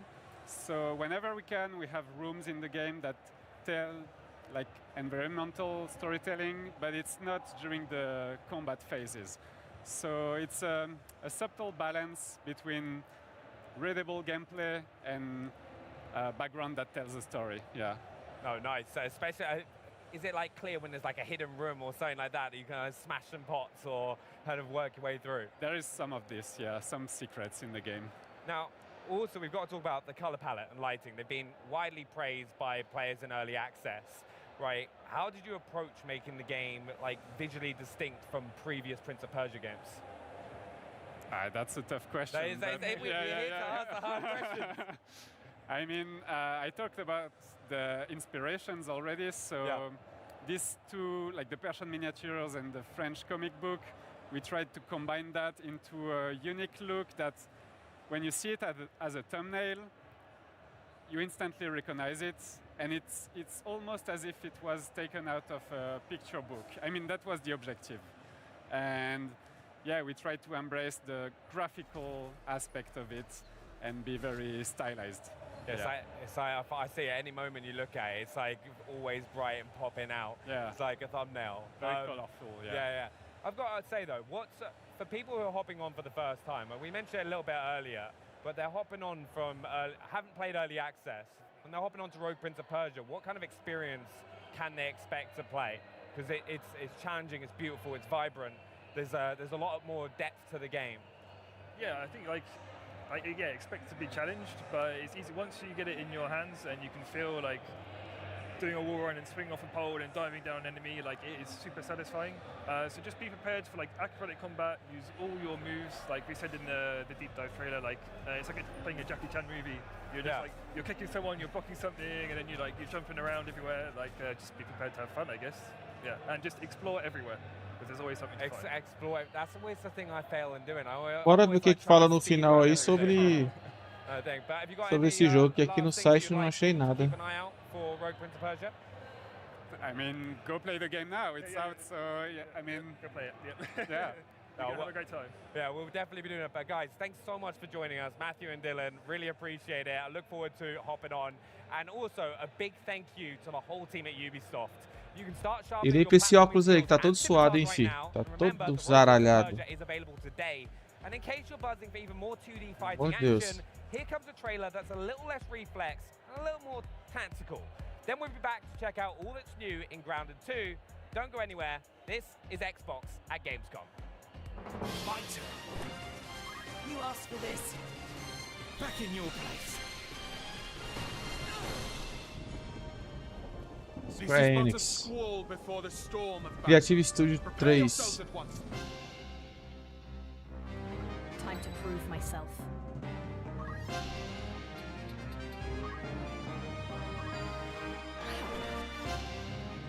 How about you? Leave that to me.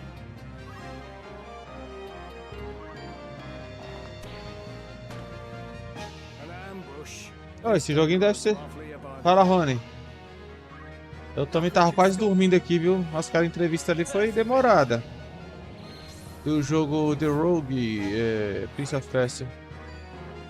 Ah, e tá um joguinho que eu jogava se tivesse no Game Pass. On my honor. A good choice. This is suffice. Feel my wrath. Embrace inevitable end. Judgment blade.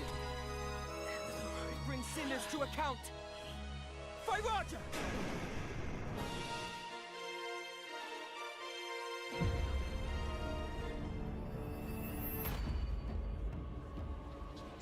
Olha aí. A DLC do Indiana Jones. What do you know about the legend of the nameless crusader? Fierce warrior. Ele passou ontem, não passou?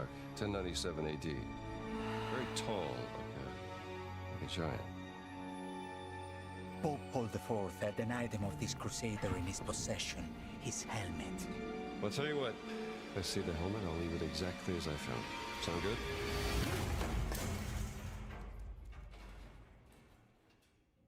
Oops. Oops.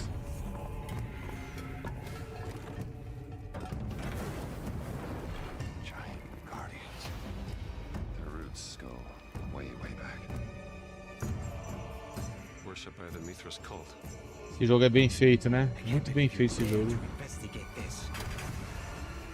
Ainda não zerei ele.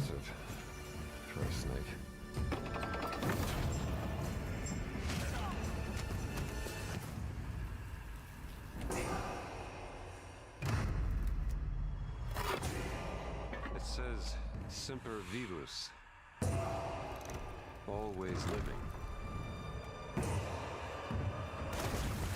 Not dead.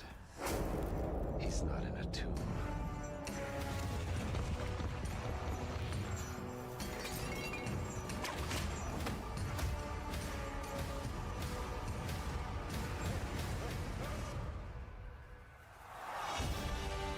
É, é DLC.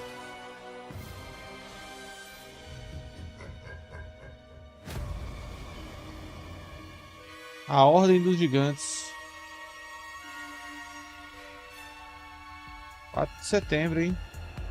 Well, you just caught the trailers for Final Fantasy Tactics and Indiana Jones and the Great Circle Order of Giants, which we'll be taking an even closer look at in a little bit of time. But now it's time to dive into a game that hits a little closer to home as we learn all about the big bosses, bigger biomes, and brand new big buggies coming to a park near you in Grounded 2. We've got Chris Parker and Justin Vasquez here from Obsidian and Eidos to break it down into very small, teeny tiny parts. I mean, they say good things come in small packages, so thank you so much for helping me unwrap these presents today, guys. How are you today?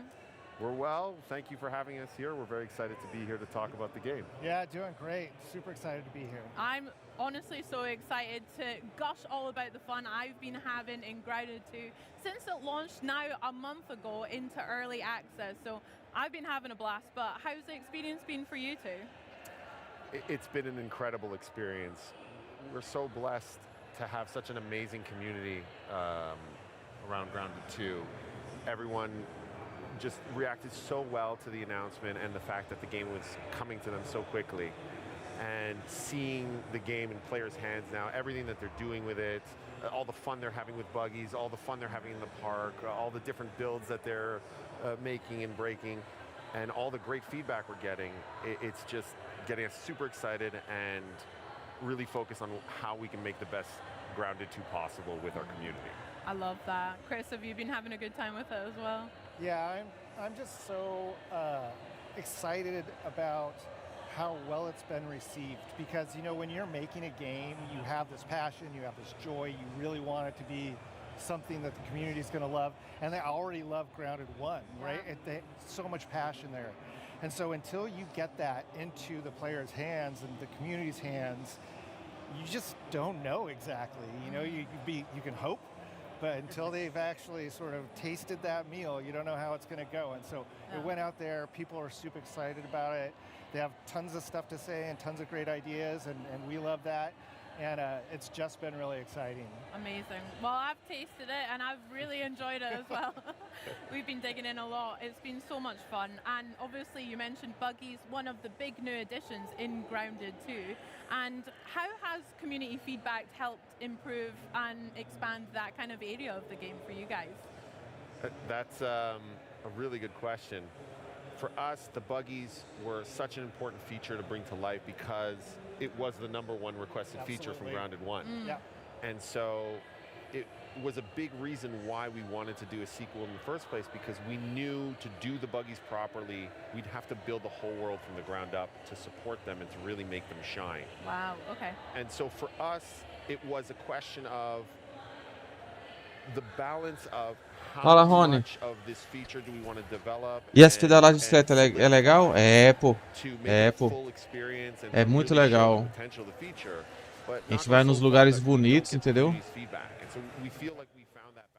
A gente vai nos lugares bem bonitos. Lugares diferentes, na mata, cachoeira, esses negócios, entendeu? Muito legal. De vez em quando eu levo uns tombos, rapaz, mas é assim mesmo, né? Mas tá legal, viu? Tá muito bom.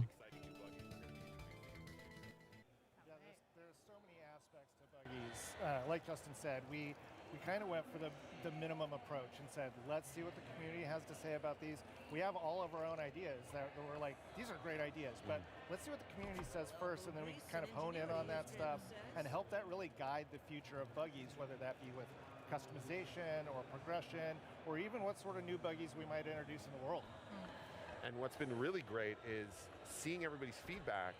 A lot of it is very much in line with where we wanted to go. Absolutely in line. Yeah. It's all stuff, almost all of it's been stuff that we've talked about. Yeah. Like, and it's great to see that, and especially, you know, we look at what the community feedback says, and our community guys like put it all together, and we count like what's been upvoted and what people are reacting to the most. And the things that they're reacting to the most are things that we're like, yes. Yes, that's what we want to do. Exciting. This sounds great. So not only does it confirm our belief that this feature has so much potential, it's really nice to see how aligned we are with our community. And it really feels like we're all one big team trying to make the best Grounded 2 together. One big colony. That's so cute. I totally missed that. Well don't worry, I got you. My buggy is called Ant McPartlin. It's a red soldier ant. I haven't got to Orb Weaver just yet. We're taking our time.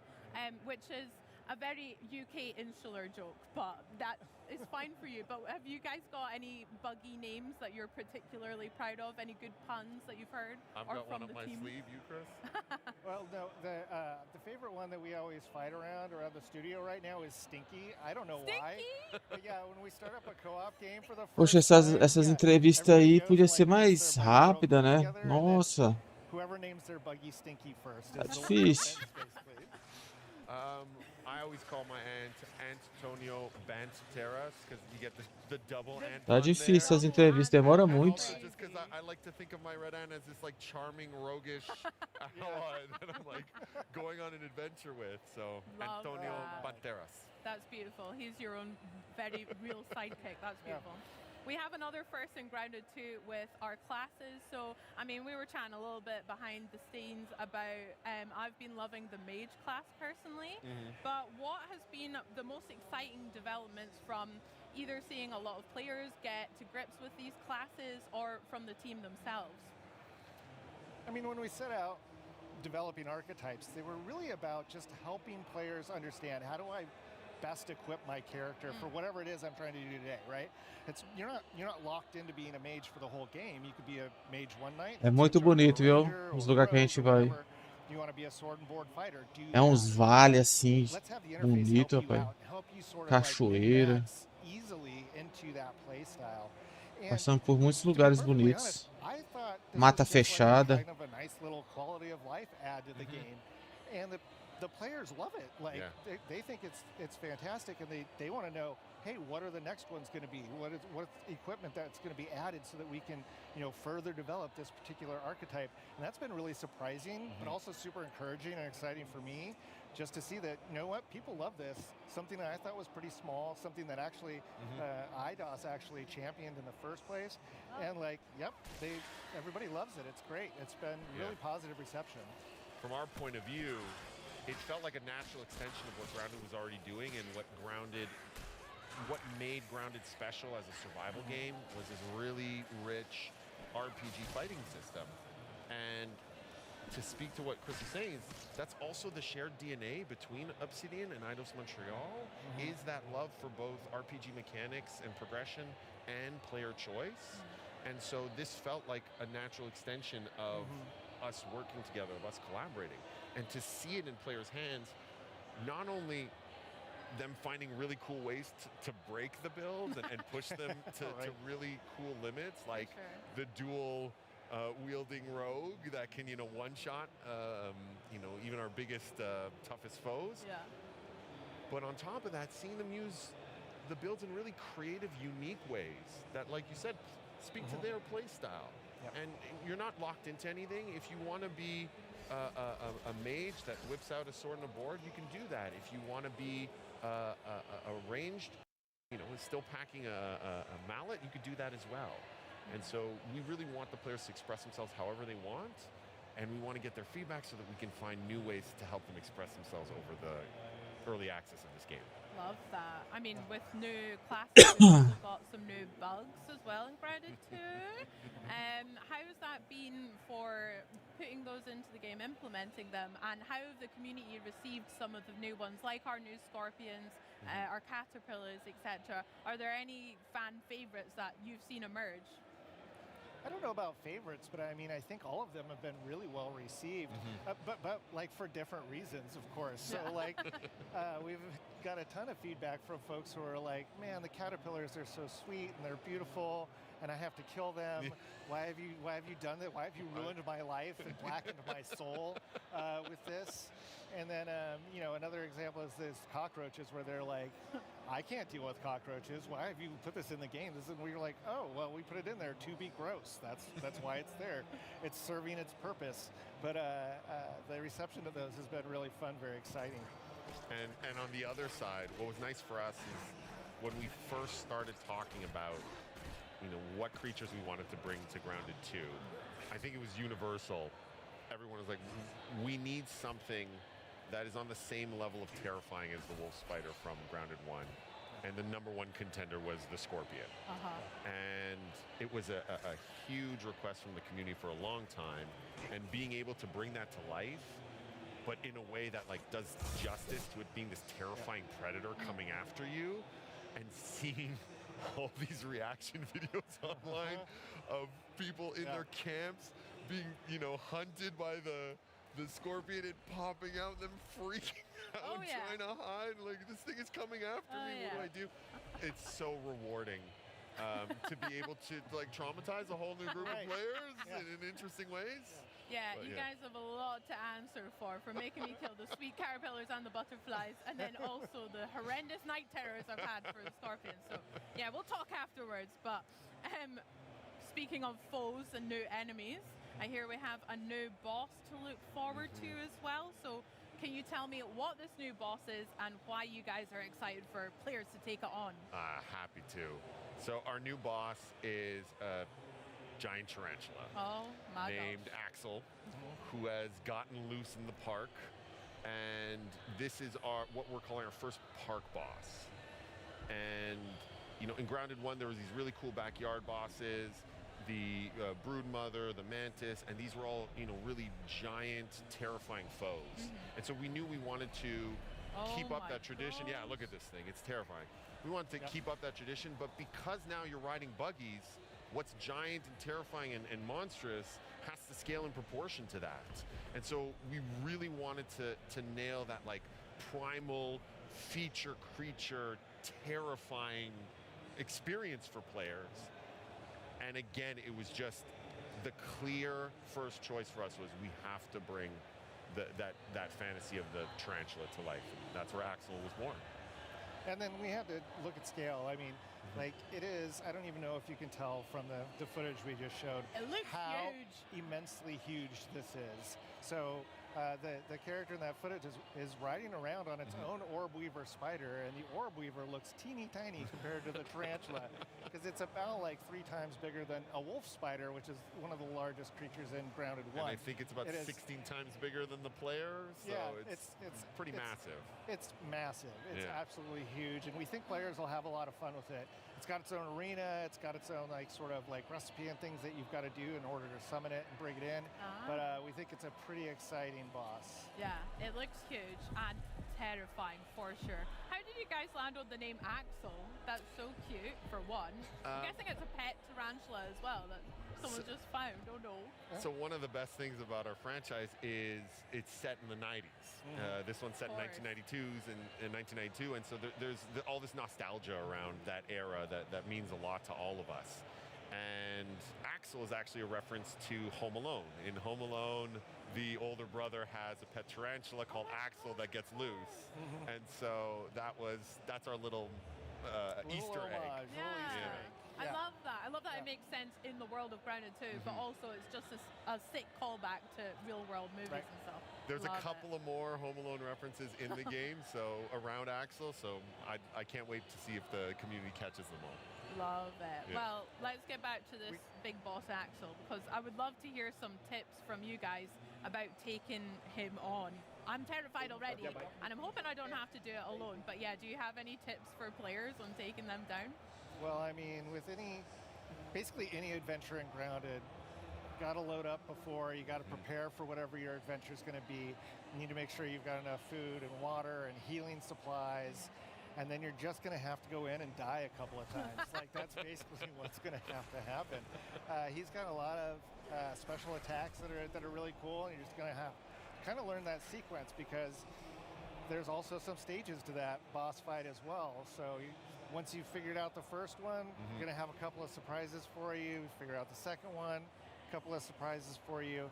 Hopefully it'll keep players entertained for a while.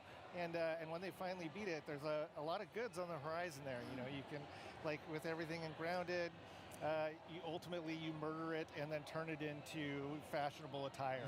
And that's exactly what you wear your do. Trophies on your body. Absolutely. Yeah. Make weapons and armor with that, maybe some furniture, right? Yeah, absolutely. You want to upholster something with that, and that's exactly what you can do here. My advice would be, whether you're playing single player or with your friends, to bring a friend. Go with your orb weaver buggy. You know, hey, if you want to take it on alone, go for it. Become the stuff of YouTube and Twitch legend. But if you want to, you know, try to survive, bring your Orb Weaver buggy. It will come in handy immensely. The fight was designed with that in mind, and we had a lot of fun figuring out, okay, what makes fighting a giant creature on another giant creature a fun and unique experience. So we really hope that the players will get a kick out of the grounded style massive boss fight, but now on their own, impressive buggy mounts. Nice. I can't wait to try it myself and die multiple times, no doubt. Very good.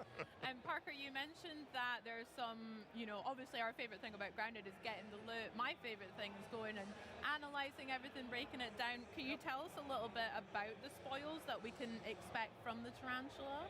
Is there going to be some pieces in particular? Absolutely. So a couple that spring to mind is there is an absolutely, as you would expect, massive bow that you can craft.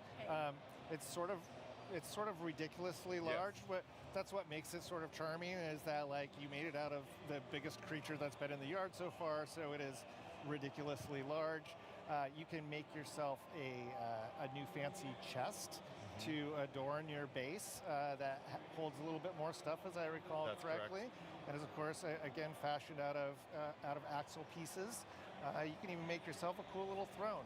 There's all kinds of stuff you can do. So yeah, that's the one that I'm most in love with, and I can't wait to see how the community reacts to that, because it is a significantly impressive throne for a significantly impressive boss. Yeah, big Spider King throne. That sounds great. I can't wait to see it. I hope it's fuzzy as well. The colors on it look so sick.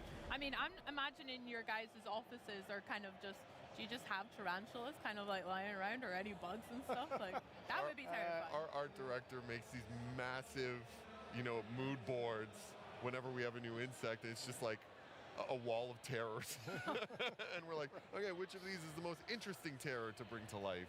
And so when we were Rapaz, esse eventozinho tá difícil, hein? Ó, já tem 1 hora de evento. E só entrevista, cara. Mostrou lá só o Prince of Persia. Nota 2 foi esse evento até agora. 2, sim, tô dando muito ainda. Tá bem ruimzinho esse evento, viu? Não aguento mais, rapaz, tô quase dormindo aqui. Mas cadê minha câmera? Tá aqui. And what's really exciting about it is that the park allows us to explore areas that are really a good mix of human crafted, handcrafted areas, as well as the more natural, organic areas. And so the idea of a community garden Temos 2 horas de was very evento. appealing for exactly that reason. De evento não. And so De live, we né? get to see, our pumpkin patch or a vegetable garden or a greenhouse. These all feel very organic and very wild and very grounded, but have this new layer to it of, no, this was carefully cultivated by humans to be laid out in a specific way. And so that gives us the opportunity to do things from a level design and experience design wise that couldn't be done in Grounded 1, pessoal can tá only falando be aqui. done because of the park. Olha lá os caras aqui, ó. No, 100%. You pretty much nailed everything there. I'm just super excited about running around amongst giant pumpkins. The greenhouse gives us the opportunity to make a very humid environment, which is something that we have not had before. I think we have, with the vegetable garden, we're doing some interesting things there that almost turn it into sort of like a hedge maze Tá dando sono, velho. Like, there's a lot of things that we're doing that I think are really fun, and and this was all sort of planned in our heads, at least loosely, from the beginning, where let's nail all the foundational stuff with our first early access release and make sure that all of those pieces are there, and then we can do some more experimental stuff. And so when we get to, after we have the tarantula update in the fall, our winter update is going to be this first big one where we've got some new biomes and a lot of new stuff, new insects, of course, more equipment, all kinds of things on the horizon that we're really geeked up about. Heck yeah, lots to look forward to there then. Olha o QR Code aí na tela, galera. Quem quiser doar aí essa qualquer coisa aí. Well, I think there's two things. If you look at a roadmap, you could see that with the garden biome, we'll be introducing our first new buggy, which is the ladybug. So we're very excited about that. We think she's going to bring something unique and fun to the players. And, you know, in general, if the community wants to get excited about what it is that we're doing, the roadmap is a good place to go check out everything we have in mind. And, you know, we want to hear people's feedback. We want them to join us. We want them to help sort of help mold what it is that we're planning to do right now. Like right now, we have a very loose idea of all the things that we think would be super exciting, that would be great to add into the game. But you know what? This is a journey that we want to take with the community. And so, you know, our roadmap is our sharing. This is what we think right now. We want you to come now share with us what you think would be cool and exciting and great for Grounded 2. I love that. I mean, I'm really excited to think of some new names, I guess, for this Ladybird mount as well. If you guys had to have one in A mulher também tem pergunta de Marmos. Ué, doido. A Red Soldier and the Orb Weaver or the new Ladybird? I would definitely take the Red Ant Soldier. The reason why is at least right now, it can kind of do everything, which is fantastic. It can harvest, it can build, it can fight, it goes really fast. It seems really cute when I pet it, even though it's terrifying. So like everything about it is like really great. Like Orb Weaver's cool too, but it's still maybe a little too terrifying for me. You don't see that parking that in your driveway anytime soon. I'm still not down with that. You know, so we'll see. We'll see. Maybe I'll change my mind. Yeah, I totally get the appeal of the Red Soldier, and it's got that like off-road ATV feel to it. You know, that dirt bike that you can kind of take out anywhere. But if I'm honest, right now I'm leaning towards the Ladybug. Maybe it's because it's new and exciting, but honestly, because as a player of Grounded 1, Vou diminuir a nota. Essa é a primeira hora desse evento do Xbox, vou dar a nota 1,5. Nossa, tá ruim demais, moço. The backyard, and so being able to bring that to life in the park, it not gonna lie, it's super satisfying. And so nice. Can't wait for the community to get that dream come true. I bet. Oh well, I mean, we've spoken a lot about community, and it just feels like so clear. You guys are so synced up with them. You're listening to the players all the time. But how has both of your teams kind of created tools for players of Grounded 2 to be part of this collaboration, or how can people watching at home kind of get involved with the feedback process too? Yeah, I mean, we're up on pretty much every like social media platform out there. The primary one is Discord. The Grounded game is up on Discord, and we have a great community up there. That's also one of the places where it's easiest for people to go look at what does everybody else in the community say, and go ahead and like upvote ideas and discuss those ideas in great detail. And then we have a great community group of folks at Obsidian that go through everything. They respond to every single Todo mundo reclamando aqui, ó. Comment and note and whatever. We try and make sure that people know that we are actually listening to them. We are already weekly getting together amongst our teams and going through all of this feedback. Todo mundo reclamando pela demora. What is it that we want to do in the next week? What do we want to do in the next month? What is something that we want to try and do in 4 months? If we don't want to do it, let's talk to the community and see if there's something that's like close to that sort of like makes sense or we can make work. So it's just a whole lot of things, and you know what? Props to the Grounded 1 team who like built this community and allowed us to actually like follow in their footsteps on this, because the community is on Grounded and Grounded 2 is just so supportive and so great. And you know, it's because I think, you know, we try to interact with them constantly, we try to listen to them, we try and make changes that they want. And I think they appreciate that. Eu tô achando que aquele Prince of Persia vai ser pela Ubisoft Plus, eu acho, né? The story of the success of Grounded was that this community wasn't just rooting for the game, they were rooting for the team as well, and the team wasn't just trying to make this game in a bubble, they really wanted to collaborate with this community, and it's that healthy bond between them, that interdependence between them, that resulted in an amazing game. And so of course we want to replicate that success. Of course we want to replicate that feeling for the community, And of course, we want to allow that to put us in a position to create the best version of Grounded 2 possible. That's beautiful. That's so fun. Well, I have some ideas that I'll have to tell you afterwards off stage, but can't wait I'm to gonna hear write them down yet, and Yeah. be sure to join that Discord as well to chat more Grounded. But honestly, Parker, Justin, thank you so much. Nossa, eu acho que I've had acabou a essa blast talking about bosta. Grounded 2, and I can't wait for all the new Nossa, que updates entrevista that we've got longa, as well. velho. Thank you. Muito ruim essa entrevista, viu? Like, you know, being able to just talk about the game and a situation like this is awesome. Heck yeah. And thank you so much. No, thank you. I mean, there's so much more to look forward to as Grounded 2 continues to grow. But for now, we go from the ground to the air to explore the biggest biome of all, filho, ó. Earth's atmospheric Tá a linha. envelope. There's new places A linha to tá go doido, and new moço. ways to Demora get do there. diabo. Let's set a course for Microsoft Flight Simulator 2024. But on the way, we'll have a quick 2024. stopover on Star Sand Island. Para passado.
O trailer desse jogo aí, nota 1. Esse evento até agora, velho, sério mesmo. Nossa, que evento que tá ruim, viu?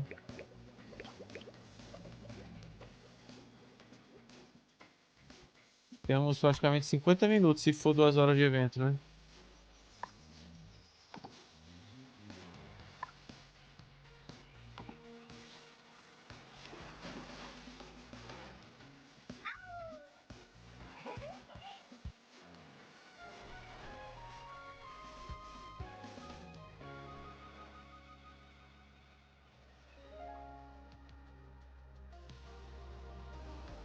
When you think of Microsoft Flight Simulator, you might picture soaring over iconic skylines or navigating through turbulent weather.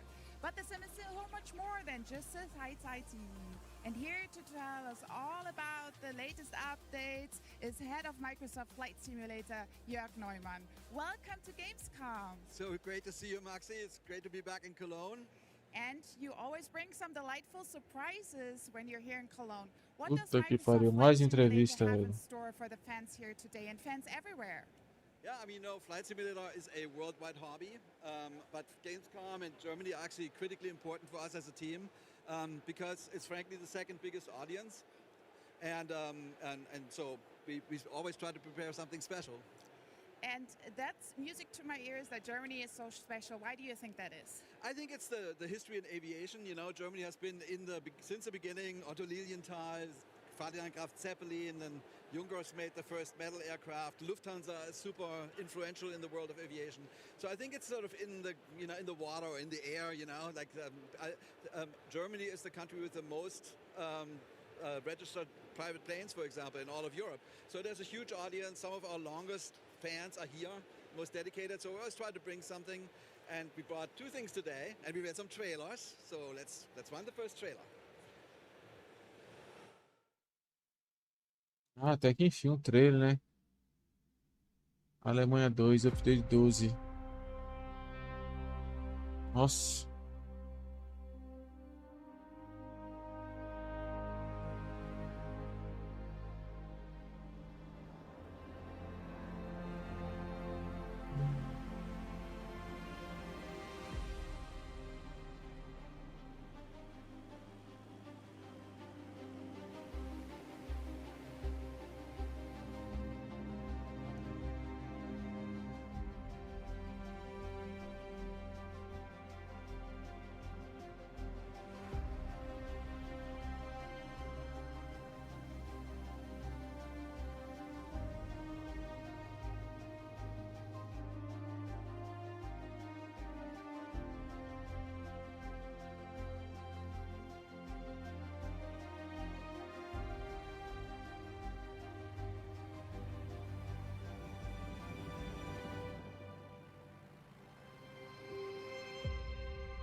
That was really, really, really beautiful. Well done. Can you give me some context about the update? Yeah, I mean, one of the big dreams of flight simulation has always been to fly highly realistic planes over beautiful, detailed landscapes. And in Microsoft Flight Simulator 2024, we actually got further than ever before. Our aircraft are very detailed. And what you just saw shows you how detailed we can get with the countryside. So what we do is we fly planes really low over the ground, like so over the country or over the cities. And we take millions of pictures and LiDAR. And out of that, we construct three-dimensional cities. The resolution is 3 centimeters. And because Germany is so important, like we already had 25 cities. We had Hamburg and Berlin, of course, Munich, Cologne. And now we added 7 more with Bremen. And we're really wanting to fill out the country. And now we're at 32 cities, and we're going to just keep going. And one day, we'll have the entire country down to 3 centimeters, and you can find everything. That's a big goal. I'm looking forward to that. And I remember when you added Munich, because that's my hometown, and the first thing I did was going up in the air, hovering over the street where I live, which was really cool. But I know you have more today for us to share. Yes, I'm super excited about this. We have our first German helicopter. It's the Tá difícil, hein, Rony? EC-135. Rapaz, é entrevista em cima de entrevista, moço. Não mostra jogo, tá mostrando nada. Vai, tá dando um sono. And it's been evolved and Tá enhanced doido, ever moço. since. It's now one of the most sophisticated, most flown helicopters in the world. And it's famous for medical evacuation missions, search and rescue missions. And we partnered with a very large organization in Germany. And I'm happy to show another trailer. Mais trailer.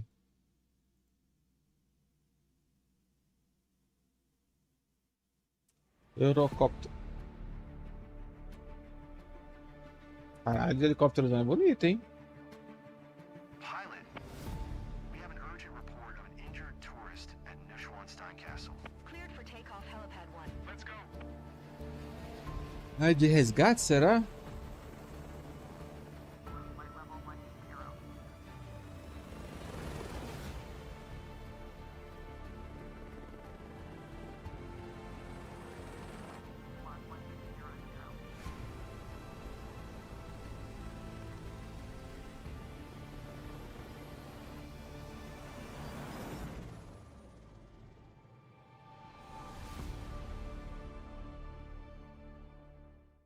Só isso. And now we are joined by Florian Brocksch, a real-world ADAC air rescue pilot. Florian, welcome to Cologne. Hello, Maxi. Thank you for having me.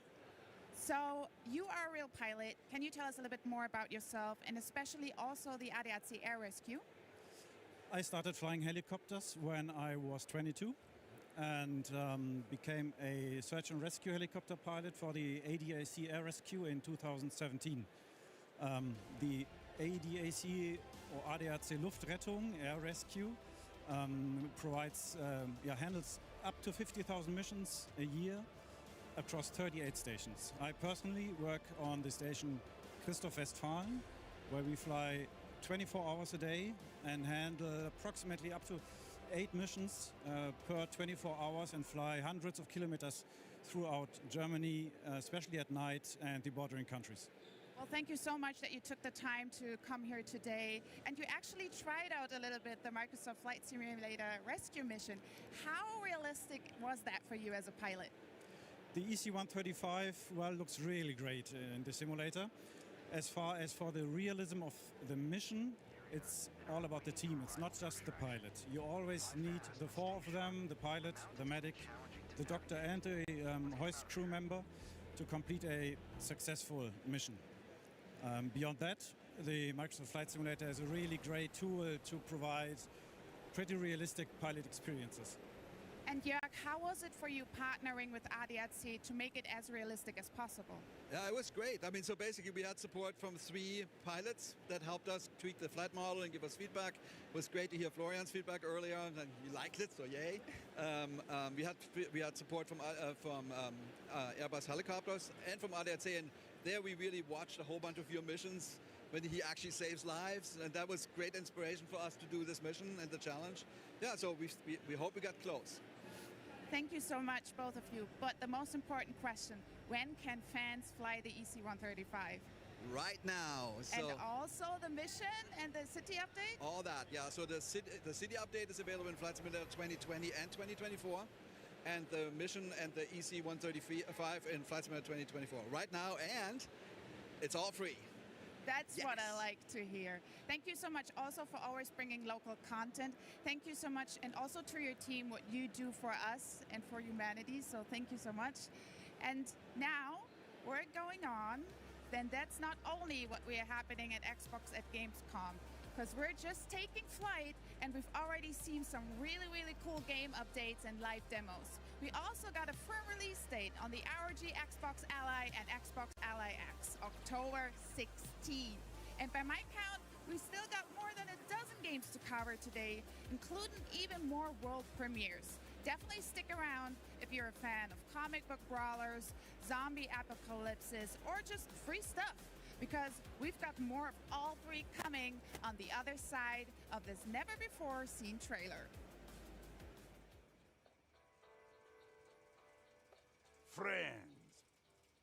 Rapaz, fui no banheiro. Fui trocar minha água. Ainda tá nisso, velho. Tropico is the greatest country on earth. But guess what? It's about to get even better. Pelo menos a água agora tá geladinha.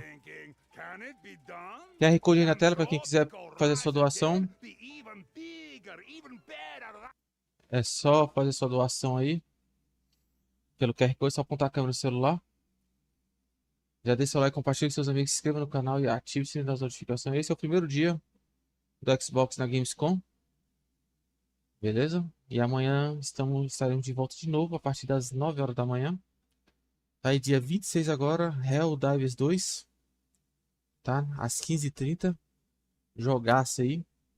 Vamos testar o jogo. E Game Pass, esse jogo aí, Trópico 7, chegando em 2026. Beleza? The character I think I'd least like to face in a physical fight is Omni-Man. Fofinho, He'd hein? probably smash me through a building of some sort.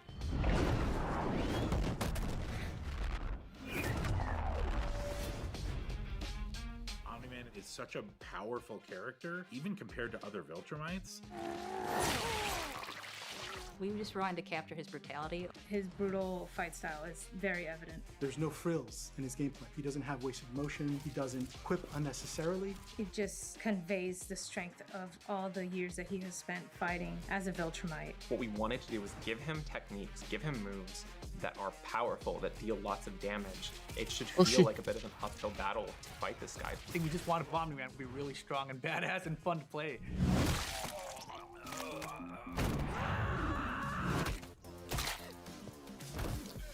Oh, o jogo parece que é bom, hein? The story of Invincible, sort of as a property forward, is that father-son relationship between Mark and Omni-Man. A lot of that comes through with unique voice lines, like intros and outros. Parece que é da hora. I looked up to you my whole life, but you're just a lying piece of shit. Your life is the blink of an eye to a Viltrumite. You barely know me.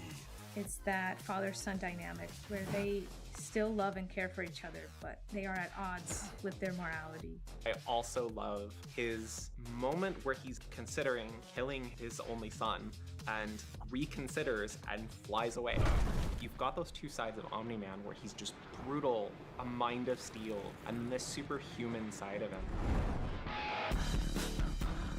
His brutal style of fighting is so evident in all his gameplay movesets. Omni-Man is one of our balanced characters. So he actually has an anti-air. He's got like this uppercut style move. He's got a projectile, like where he claps his hands and a big wave comes out. That's called the Thum, and then like when you boost it, it's called the Cuthum. We're pulling from when he fights Cecil. We have this move where he like comes flying from above and he slams your head into the floor repeatedly. I love the way he just crushes. And it just feels really, really good. Especially when you boost it. He does the overhead and he follows it up with like a series of just smashes where he just blasts them into the ground. It feels very Omni-Man. It's just satisfying. There's this one move where he does this like trio of hits and he says, "Not even trying yet." Probably isn't. Rapaz, tu toma. Terrifying. for pulling É directly uma from coisa the aí pra show as well. fortalecer, viu? Beating Mark, ping-ponging him around the sky. On his Super 2, he says very confidently, Pay attention. Learn something. I think that really sells Omni-Man, who he is. Definitely check out his ultimate. It's so good. It's called the Destroyer of Worlds. And there's a sequence during the Flaxen fight where he takes the opposing general to this homeworld and just utterly destroys it. So he sees him holding the general's body, blasting through a series of buildings. But there was also another beat that happened at the end of that sequence which shows him holding this mountain over their scientists. It's that whole sequence all smashed together. Descansa um pouco aí, Rony. Listen to me. Se recupera aí, ué. Seem to understand.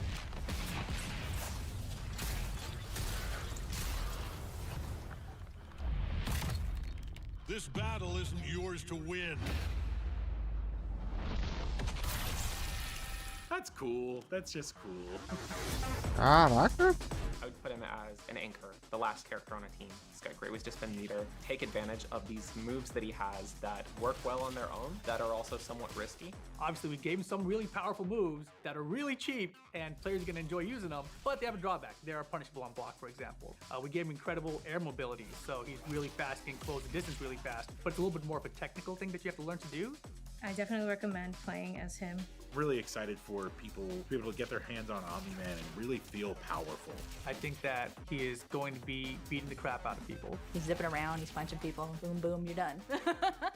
Now I've proven I'm the strongest among us. Well, we know it looks stylish and it aims to stay very true to the characters, but you know what? The only real way to get to know a new fighter is by feel. And here to help us do just that are the game's executive producer, Mike Willett, and combat designer, BATE-PAPO. Let's get hands-on with Invincible Versus. Thanks so much for joining us, guys. How you doing? Cheers. Yeah, it's been great. No, it's been fantastic. Yeah, I mean, you go back to EVO, and just EVO was just absolutely amazing. We had a fantastic showing. It's our first time having people publicly touch the game, so I think that EVO was just a really great show overall. We also got to unveil creator mode there, so the blood and gore is not going to be as crazy if you guys try to put it on YouTube or something, though you won't get demonetized. We also had a motion inputs reveal there, so a lot of good feedback from the community that we've taken and put back to the game. Yeah, no, like you were saying, you've been revealing, like the Quarter-Up team have been so busy all summer revealing characters. And at EVO, we got that first look at Omni-Man. Exactly. Right? How's the player reception been so far? Yeah, the reception at EVO for Omni-Man has been crazy, right? Yeah, like being on that stage, revealing that trailer, and then just feeling the energy come back to you, it was like awe-inspiring, and be able to take that back to the team. Everyone's super pumped up, so we're jacked to show everybody more. Hell yeah. I mean, as someone who's like super into the comics, read them all, been watching the show, like we're both really excited to get some fresh gameplay, and we've obviously got Omni-Man as well, so if you feel ready to it, we'd like to see some of that gameplay. But before we do that, is there anything else we should know about him before we try to beat him up? Yes, the absolutely worst kept secret ever, but I'm going to reveal it officially now. J.K. Simmons has returned as Omni-Man. Oh, let's go. It's an amazing casting. Kind of makes me want to have some yellow M&Ms, you know? Yeah. I'm in the mood for that. Well, shall we play? Show me what you've got, devs. Oh, yes. Nice little voice line. That's amazing. Sounds like the scariest challenge I've ever heard. Yeah, I don't know if you sent me to Hulk Heaven. Look at it split. All right, so we've got the lineups here. It's what's a little bit different about Invincible Versus is that it's a triple tag team fighter. So can you break down why is it important to sort of pick so many different characters within your setup? So a tag battle fighting game, so your kit basically is represented by 3 different characters, and characters have a variety of different styles, so you construct a kit to your style of play. It's like, I want to play like a long-range game, or I want to play something more intimate and really bully people into a corner. There's something for everybody, and then there's like your fan favorites, and then there's like some more obscure characters that you don't know much about, but might have really cool tools and some awesome gameplay that you want to dive into, like say like Thula or Bulletproof. Yeah, the other thing, of course, you go back to the IP, there's a lot of teams already built in there, right? You've got Team, you've got Guardians of the Globe, you've got the Viltrumite, so it kind of lends itself to a team format, I think. Nice, well, let's see some gameplay then. So let's walk everybody through like special moves, like really represent his kit. Okay. Yeah, so this right here, this is his ground pound, this is an overhead attack. If you boost it, it's gonna be multiple hits, and if you're fast enough, you can actually pick it up for a combo, which is gonna be pretty hard for me right now, I think. I'll try one more time. Yeah, there you go. All All right. Wow. Are you going to take that? Come on. Yeah, why not? First round. Oh, I gotta get him off me with an So assist this is break. the ground pound, right? This overhead, really fast attack, really hard to stop, also available from the air. He also has this projectile right here. This is called a Zoom. There you go. Yeah, fresh character for you. If we go into the corner and I boost this version of it, it's actually going to, I have no boost meter. Give me like 5 seconds. Tag out. Show him how fast Oh, yeah. the boost meter returns. Yeah, you can see up there the yellow bar in the middle there. You can see regen really quick now. So when you tag out, that's how you accentuate your recovery for that boost meter. So right now, the boosted Zoom right here, that actually can give a wall splash. I can get a combo if I was better at the game. There you go. There we go. You're doing great. I'm doing fantastic so far. You're winning as far as I'm concerned. Yeah, so that was like 2 of his special. We got one more though. It's the rising uppercut. This here is a traditional like DP kind of input that you would expect from fighting game, right? It's got some invincibility on it. If you boost this one's got multiple hits and armor. Sorry, I had to tag out. Your reactions are fantastic. That was right on the nose. So fast at this game. It's reflexes. All right, go. Show him now. Rising uppercut. And you can do another uppercut after it. Yes. Why not? Yes. One thing I'm noticing as well is that on screen there's lots of like really easy cues to understand. It's like character, it's like yellow flashes, blue flashes. Can you tell us a bit what those are? So Omni-Man is really fantastic because he's a character that is a balanced character that can apply tons of pressure and super brutal in what he does. So he has the mobility of a character like Invincible. So he's got a lot of mobility with dashing and movement, but he also has like those armor moves that Rip demonstrated. So he can play a bit of a bully game on your team. He's really good as an anchor or a point character. So he has the projectiles that like if I want to play at mid-range, I have armored moves so I can bully you, push you into a corner, and then he's got the mobility to just try to mix you up and like cross over, start calling an assist, to just try to apply as much pressure as possible. And anytime you see a character turn blue in this game, that means they have armor on them. So eu também, eu tava desse jeito, viu? Não fazia nenhuma atividade física, tava bem sedentário mesmo. Então voltei a pedalar. E tá me fazendo muito bem, né? His ultimate? Yeah, his ultimate, so... Sure. Oh, hell yeah. Yeah. Oh my. It's just like flown him through a building. A couple buildings, a couple, part of the city, missing some limbs there. You know what? I can't wait to see all the TikToks that are like, oh, welcome to a Jet 2 holiday. Like flying through a building. Oh my god, it's So brutal. it's lore accurate, so go back to the show, watch when Omni-Man goes to take care of business with the Flaxes. Yeah, I mean, I did want to ask, you mentioned about the Armored Fighters, and I definitely want to know more about that, but we've obviously seen Omni-Man in Mortal Kombat before, so we've seen him, we've kind of gotten familiar with his moveset in that game. How is he different in Invincible Versus? So it's really about being part of like a tag system and how they're integrated in their role in that system. So the flexibility of the character, like he just taunted, how you saw that. Basically, it's the role of the character in the concept of a team. Like where you use Omni-Man's assists, especially like every character has 3 different assists. You have a forward assist, a back assist, and work out like how in the footsie game you're going to engage, or you're setting stuff up with your other attacks. So right now we've entered sudden death, which is a little bit different. And so as you can see, timer has expired and our point characters have absorbed all the resources of our assists. And now we're bleeding out, and the only way to stop the bleeding is by attacking your opponent. You should ult. And I'm gonna ult. I really want to see that happen. É bom, viu? É muito bom mesmo. So that's what happens. I missed, but he was super low in health. Time expired, he lost his head. God, shoot. I was about to say cool that. System. I was like, I was just expecting him just to kind of fall over. Our times ran out. No, his head exploded. That is brutal. All right, so we've got the team makeup here.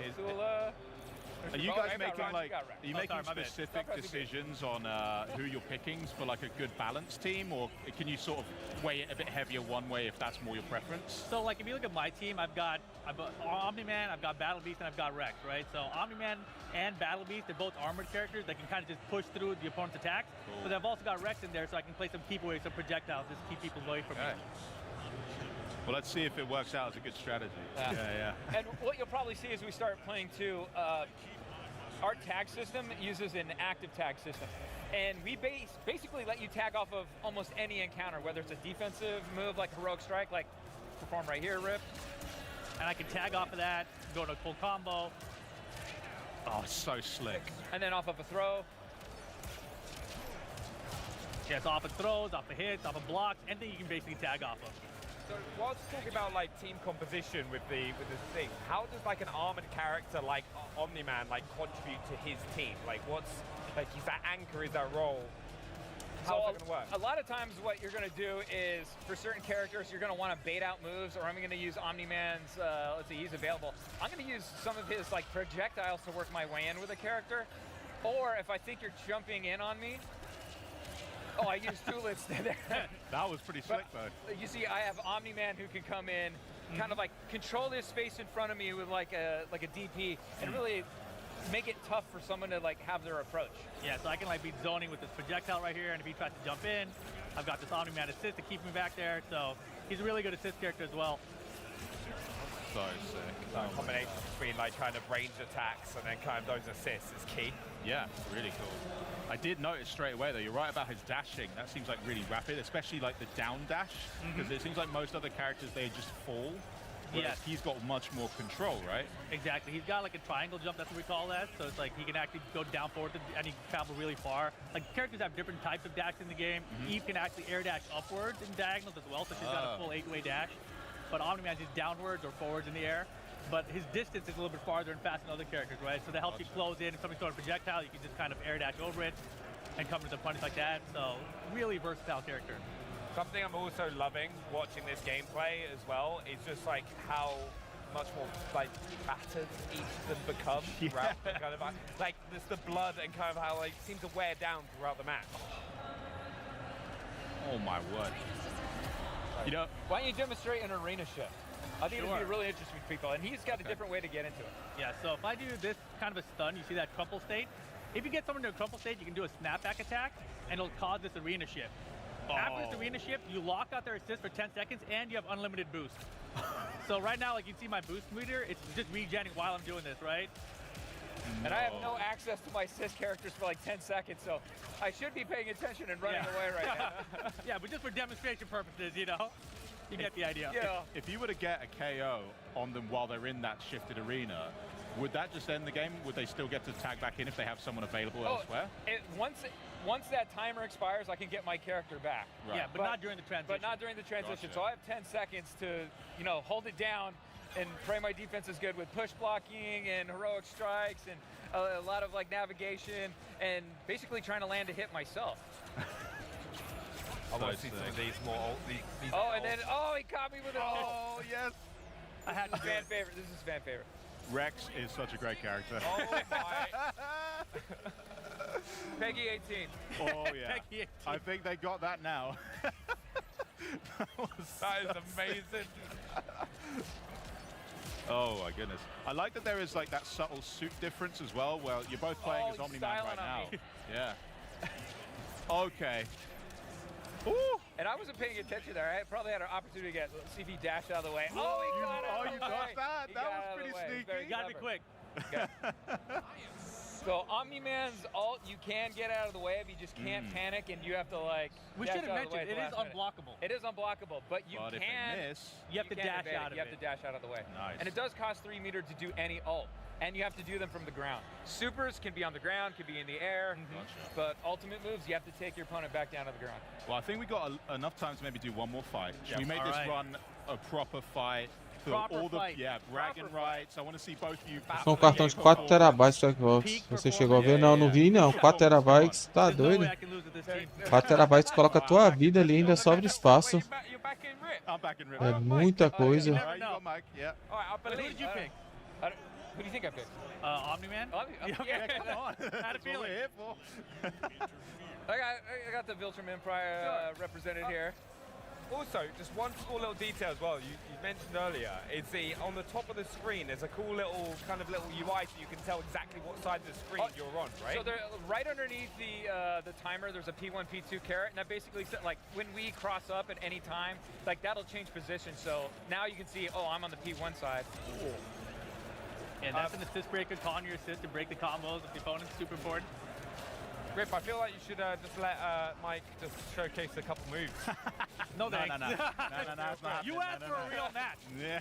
This is your doing. Hey. You saw how I used that Omni-Man assist.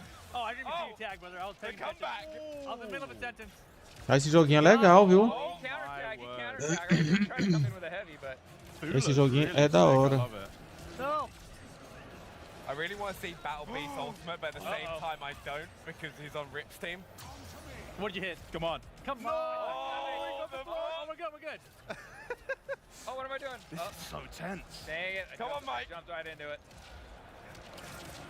Well, see, I'm in bad shape right now because I'm all out of boost. And while I was talking, I wasn't paying attention. I should have done a counter. Yeah, now I'm going to tag back in to get you back in. Swap out, right? If you get Wow. John. Oh, yes, you got John. Oh my word. Goodness. I got a push block. Huge blocking. Oh, I don't have anybody else. I got it in. Oh my God. Yes, I got it in. Man. Scumbag. Oh, I dropped it though. Sorry, I got scared. So sick. Please, please. Oh, this is okay. All right. Oh man, this is tense. This is actually really, really close. I love this. Where's I have no meter? Oh!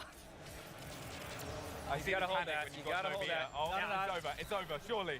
No, we're good. No. Nope, I break those. Just hanging in there. That was actually so close. Where? Why? Oh no. Dude, you're like beating the snot out of me. Get off me. Oh, we had those. We had those. Come Come on. Come on. Okay, you know, I might lose with this team, I think. Get off, dude. All right. Purposely make it this close. I know This is crazy. That's a punish. Oh, no, that's surely. Surely. That's... Great blocks, great blocks. Hang in there. Oh, nope. I really want to see Battle Beast ult. Come on, Mark. Oh, we're Show him starting what to you tighten got. up. We're starting to tighten up. Come on. Oh, he can pick up from there. Yeah. And I have nothing Yeah. to break. Let's see if he's going to go for it. He did. Damn. He did. He got greedy. Oh, Get in here. Get out. No. No. Oh my God. You got bold. Oh God. Oh my God. That was pretty good. That was pretty disastrous for me. Did he just take out two characters in one? Yes, I did. Oh Okay. my God. Oh, that's dead. Done. I Ladies and retired. gentlemen, I Redemption retired. Evo. Redemption Evo right here. You saw it I'm never live. going back to You saw- Evo. you saw it Can't live. show my Camera face. guy, It's over. live. Well, amazing stuff there from Quarta. I just cannot wait to get my hands on the game and start learning the ropes. Double overkill though? That was nuts. Nuts. That Thank was you the so much, call-out. Mike. Thank Yeah. you so much, Rip, for showing us what Omni-Man brings to the battle. And you guys, don't forget to wishlist Invincible Versus today. That was amazing, honestly. Thank you. And of course, after you're done tearing your family apart, just like you've witnessed on the Gamescom stage, you couldn't be blamed for needing a breather. So we're going to run back a couple trailers, then we'll talk LEGO Voyagers, Dying Light the Beast, chat with Tim Schafer about the latest from Double Fine later in the day, and we'll also show off more great games as the Xbox at Gamescom 2025 broadcast continues. And it must be said, a lot of the games you've seen so far are Xbox Play Anywhere, and we've got plenty more coming. Make like someone who doesn't have an Xbox Ally yet and stay put. Now, 11h43, não gostou quase nada. Since ancient times, Daí é o ninja, né? and Raven Ninja clans Ninja have Gaiden. fought to keep peace, with the Hayabusa clan in the spotlight. But your clan, the Raven clan, has always had a secret motive. Thanks. I owe you one, Hayabusa. Expect heavy resistance from the BDO. We're all counting on you, Yakumo.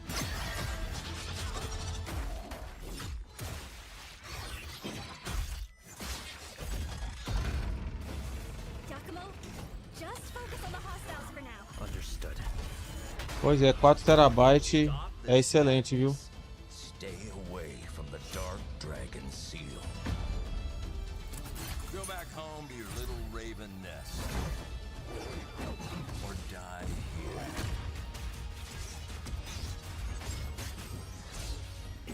4 TB é muita coisa. Slay the Dark Dragon.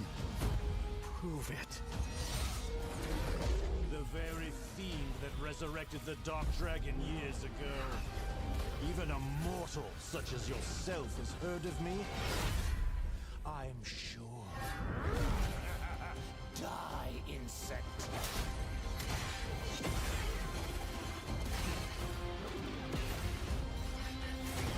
Esse Ninja Gaiden eu acho que eu vou jogar, pelo menos testar ele. Ninja Gaiden 4. Xbox Game Pass. Olha o combão.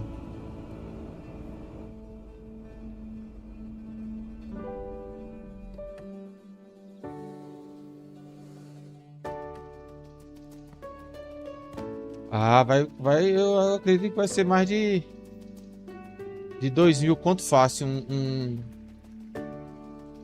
cartãozinho desse, viu, de 4 tera.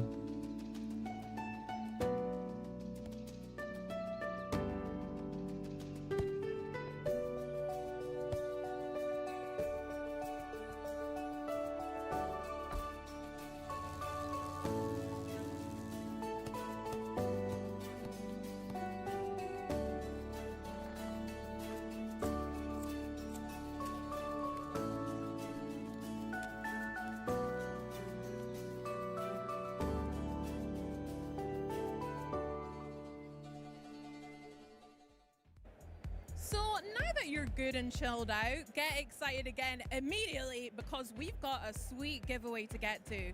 This year marks a big anniversary for CD Projekt Red and The Witcher 3: The Wild Hunt. So to celebrate, we're giving away 4 very cool controllers. If you're watching on Twitch, follow the directions you see on screen to enter for your chance to win. And you too can become a monster slayer with The Witcher 3 10th Anniversary Special Edition controllers and celebrate the lasting legacy of The Witcher 3 Wild Hunt. These will include 3 elite controllers and 1 standard controller. Caralho, controlezão do The Witcher, né? And winners will be contacted on Twitch. E é o Elite, ó. These wonderful controllers aren't the only way to celebrate 10 years of The Witcher 3. The Witcher in Concert kicks off its Grand World Tour with an incredible, immersive performance of live music and memories tonight here at Gamescom. And fans can now buy tickets for dozens of stops around the globe at thewitcher.com/concert. But for now, our broadcast continues with a good long look at LEGO Voyagers. Over to you, Charlie. LEGO has been busy reinventing itself for, the last decade or so, and guess what? It isn't done yet. LEGO Voyagers looks to be an all-new concept for the brand, inviting 2 players to team up on a journey that fosters cooperation, creativity, and even giving space. So let's snap in and learn a whole lot more from my gracious guests, creative director Carsten Lund, design lead Jonas Haugesson, and tech lead Kasper Honningston-Lichtenberg. Thank you so much for joining me, guys. It's lovely to meet you and talk about LEGO Voyagers. But Carsten, I'm going to come to you first. I want to know a little bit about yourselves, your studio, and how Little Brick ticks. Yeah, Light Brick is a small independent studio based in Copenhagen, Denmark. Yep. And we've dedicated our creative lives to exploring the Lego brick in many different ways. Our first game was called Lego Builder's Journey, and that was about building with bricks. So that was the start of the show, reconfiguring the level in ways. And this second one, we wanted to take it a step further. We want to go a little bit deeper to actually focus on being a brick. So Lego Voyagers is about being a Lego brick. Yeah, and you say getting up close, Will. Are you like in the studios just like really looking at the bricks going, I don't like this one, that one's shifting? We do look a lot at bricks. Yeah. We're inspired by the bricks and the shapes, and we have a lot of bricks in the studio, and we build stuff, obviously, but this is digital, right? So the most important thing is that it feels intuitive and good to play. Absolutely, yeah. Well, it's the iconic snap, as I said in the intro, in real life. So you need to try and match that feeling and that aesthetic in the game. And I'm sure we'll go on to talk about it. But I wanted to know, Carsten, also for you as well, tell us a little bit more about the game. So how we've translated Rapaz, você deve estar com febre, viu? into Voyagers itself. Vai tomar de pirona e dormir. Other Lego games we've seen in the past. Descansar. Lego Voyagers is a co-op sério? game, so it has to be played by 2 players. It has to be played by 2 players. Interesting, okay. And it's a platformer, first and foremost. And Será que joguinho legal? On top of that. So a puzzle platformer where you navigate the environment with your little brick, and you have to solve different challenges along the way and build and have fun. Yeah, so that's basically the game. Wonderful. So we're looking a bit at it now. So can you set the scene of what we're looking at? We're playing as the red and the blue bricks, right? Do they have any other names, or is it just red and blue? We just call them red and blue. You can name them any way you like. Yeah, this is sort of the beginning of the game. We're playing around, trying to learn how to navigate the environment and attaching to the little... that was so nice as well, that little snap-on that it does. Yeah, exactly. So this is sort of part of the introduction and smoothly easing players into the experience and learning how to actually navigate. It is a little bit different. I mean, actually navigating with a single brick and all its capabilities is something nobody's tried before, right? And so it takes a little bit of getting used to, but it's so intuitive once you get the hang of it. Yeah, can you talk more about the capabilities? Ah, que da hora, né, esse joguinho? I'm seeing a 1x1 brick, and what kind of stuff can you actually achieve as a 1x1 brick? These bricks, obviously, they can tumble around like bricks do. Yeah. Oh yeah, we've all stood on a Lego brick. We know what it's like to see them tumbling around. Exactly. So we needed to make the game physics-based, right? Yep. So you actually navigate around as a physical Lego brick will do. And then obviously a brick can attach to things and other interesting things. Yeah? Oh, you're not going to give me any more than that, are you? Maybe later. Right, I see you. Jonas, we're going to come to you now because I'm not getting anything out of you anymore. I want to speak a little bit more about that cooperation and the collaboration that we spoke about before, it naturally having to be a two-player game. So how and why is that key to this experience? And how does building something actually work in LEGO Voyages? Well, as a Lego brick, of course, we thought it obvious that you should be able to connect to other bricks. LEGO Voyages. Started basically. So being able to connect to other bricks should also mean that you have to build contraptions with these Lego bricks. Oh, okay. Of course, you can roll around with all these bricks as a big tower or ball. Oh, really? Or whatever. Yeah, sure. But you also have to overcome some challenges. Here. Oh, amazing. Yeah, exactly. You also have challenges where you have to be a little more precise with what you're doing. So we made a specific mode for this. We call it building mode. Okay. You can see it here where the small figures kind of snap in a grid in movement. So it's a little more deliberate about your brick placement. Absolutely. So we're watching them build a bridge here. Does physics come into play here? Is there a bit where you maybe built too crazy one way and they fall apart, or is it just naturally very easy going? You don't have to worry about physics and that? Physics is in everything in this game, basically. So, I mean, even when you're in build mode, you're still a physical entity. You might be able to push the other player off the edge or stuff like that. So you can be a little bit rude with a co-op then. It's not always good vibes. Yes. And we have catapults, catapult building, where you have to propel the other player from the contraption. Todo lugar tem mulher bonita, vai depender do seu gosto, né? Flinging each other as well. Yeah, definitely. Oh, fantastic. I like that you can see it actually. Yeah. Is this the so that one not quite so good, huh? No. Exactly, and then you have to Brasília tem muita mulher bonita. Oh, I see. So the puzzle here isn't trying to get more firepower, it's actually making the catapult slightly larger. Yeah. And then how much of the environment are you able to pick up? Is it quite obvious which elements you can pick up and move around, or is it open to your interpretation and everything can go? We've playtested it a lot. I don't think we've seen anyone being surprised that something is loose, or something is like fixed. But every stud you see in the environment is connectable. Wow, okay, interesting, good stuff. So Carsten, we're going to go back to you here. While we're all working together and unleashing our creativity, is there going to be a story for us to follow as well, or is it just a series of random puzzles that we're going to enjoy? There is a story, yes, there is. This is a story, I mean, it's like in Builder's Journey, we like to sort of, it's a non-verbal story, right? So we don't have any words. You have to sort of be part of interpreting a little bit. It's a story about friendship. It's a story about two little bricks that are friends that their only dream in life is to become astronauts. Oh, that's gorgeous. A lot of bricks dream of that, actually. Of them by themselves being astronaut, or being part of a larger spaceship that gets sent off in space? Being part of a spaceship model. Yeah, so we follow them in this game. They watch these test launches, and one of the spaceship crashes, and they actually find a little cockpit that is still wiggling and alive. And their mission, they make it their mission to try and save him and send him back to space. Beautiful. And in that journey, a lot of stuff is going to happen to them. And then there's a little bit of a narrative of friendship, and when you share a common dream, sometimes you grow a little bit apart, and sometimes you have to find different ways of being connected. No pun intended. Of course. So we ask an open question about friendship, and hopefully players will finish this game and think about their friends and how they actually connect and how they stay friends. Yeah, and with the storytelling, you've mentioned that there isn't nothing verbal going on from the main characters. How is that told by the story? Do you meet other characters that talk, or is it purely environmental storytelling and heartstrings music throughout? music is a very important factor. Yeah.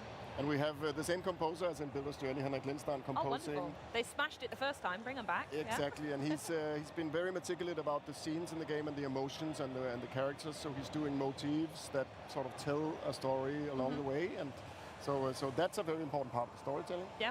And then obviously the environmental storytelling, all of the objects and all the encounters, you can slowly unravel what's going to happen, right? And until you understand the full story. Amazing. Is there like an onboarding experience for co-op partners? Maybe Casper, you could help me out with this one. Like we talk co-op. How does that work? How do the players work together against each other, etc. throughout the game? It's a co-op experience, and they have to help each other and teamwork, collaborate, and build these bridges and face these challenges throughout the way. So, as you can see here, you can also just spend some time to just play around. Have some fun, yeah. Have some fun. You can make up games where you have to compete, but otherwise it's a collaborative experience. Oh, so there is a competitive element to it in there, but mostly based on the gamers. Mostly based on the gamers, yeah. I see. Did you see much of that in the playtesting, Jonas, that you mentioned? So much. I mean, we have an infamous spot where you can flip the other player into the water. Okay. We've seen like players spending minutes, very long time, just flipping each other into the water. But the thing is, when you flip the other player into the water 5 times, you also have to get through the same thing. And then, oh, I see. The other player can get the okay, and then it's their turn. Yeah. Exactly. Yeah. Wonderful. And with co-op being such a focus in the game, was that inspired by your own personal play with Lego, or was it something you just knew you wanted to make a co-op game, and that's where Lego came in perfectly? I think we've seen with Builder's Journey, I think we've seen players want to play games together, right? Even though single-player games, they sit, they talk, they engage, right? So we wanted to make something that was playable together from the very get-go, right? And then we just love co-op games, and this whole idea of playing and being creative is just so much more fun when you're doing it together with a friend, right? Yeah, so, I totally agree. Yeah. And it's nice we're seeing more couch co-op games come through in recent years as well. There's been some very successful, highly applauded one recently. So it's lovely to see that story keep going. So Carsten, question for you. This all looks really lovely, naturally. So the question you probably knew was going to be coming from me, which is, when are we actually going to get our hands on the game? Very soon. Yeah. Very, very soon. I think if you're here on Gamescom, you can just go to booth 8, the Lego stand, and try a demo of the game. Just over there, in case anyone's watching, wondering where the map is through that door. But if you are not here, you will have to wait to September 15th, which is not very long. Not that far at all. It's a couple of weeks, really. Exactly. That's when the game will be out. So. Beautiful. Is there anywhere else we can look to find more information on LEGO Voyages before it comes out? I don't know if you've got any more news on the way you need to talk about before it launches. I think there's a website, legovoyages.com, and that'll direct you everywhere and find. Perfect. Well, thank you so much for joining me, Lightbrick team. You're all a wonderful bunch, and this game looks absolutely stunning. And folks home, don't forget to wishlist LEGO Voyages today, so you'll be ready when it drops, as you said, September 15th. And speaking of taking legendary creativity brands in brand new gameplay directions, you are about to witness the world premiere of an upcoming open-world survival crafting game with a, I'll call it a decidedly Studio Ghibli aesthetic. Check it out.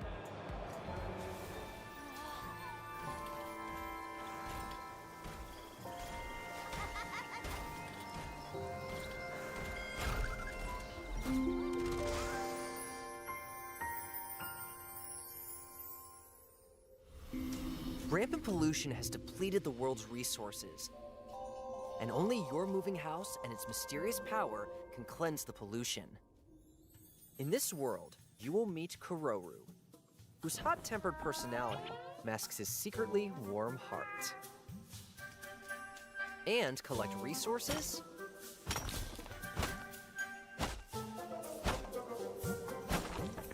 craft items for survival, gather oddlings, and decorate your settlement.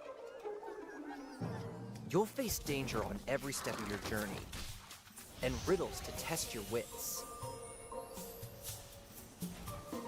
But in Boomwalker, esse jogo aí não parece ser ruim não, hein? Kettle Kid, a fiery pot of purification, and the moving house that you travel the world with. Don't forget the oddlings that help you on your adventure.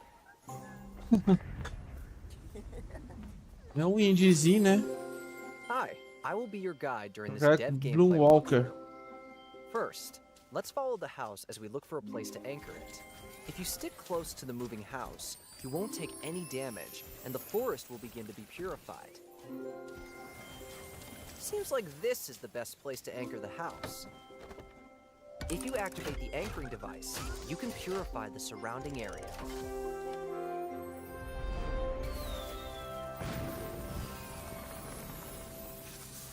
Let's purify the forest. You can find uncontaminated ingredients in the purified area. But there are also fruits like apples that you have to climb a tree or shoot them down. Let's toss those tasty-looking ingredients into Kettle Kid. The oddlings will then help stir them just right so they cook a delicious soup. Look, this purification crystal is the key to purifying the world's pollution. When you put it in the purifier, you can see the purification gauge fill up. The purification gauge is now full. Let's operate the purifier. Oddling statue. There's something new up ahead in that glowing area. Oh, it's an oddling statue. Look here. Don't the colors of the orb and the pedestal seem to match? Oh, one of the orbs is missing. Maybe it's on top of that mushroom. If you put the orb here in the spot from before... Wow! A bunch of new oddlings have appeared.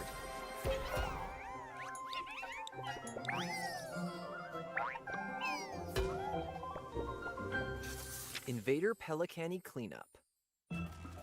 Let's take our new friends home. Wait, what's happening? Oh no, it's Pelicani! That wicked creature eats anything!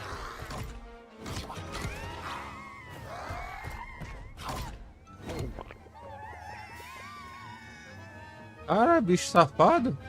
It's too dangerous up close. So let's chase it away with a slingshot. Building a settlement. We have a lot of oddlings now, but there doesn't seem to be enough houses for all of them. There also seem to be some oddlings exhausted from overwork. We better build more facilities for the oddlings. And this looks like a good spot. Let's relocate the cluttered storage box and place the sunbed next to it.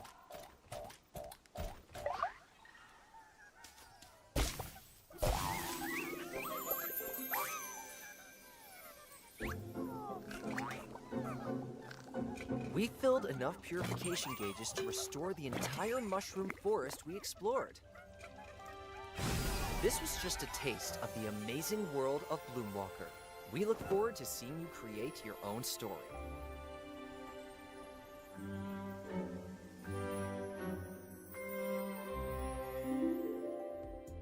Pô, podia ser Game Pass, né?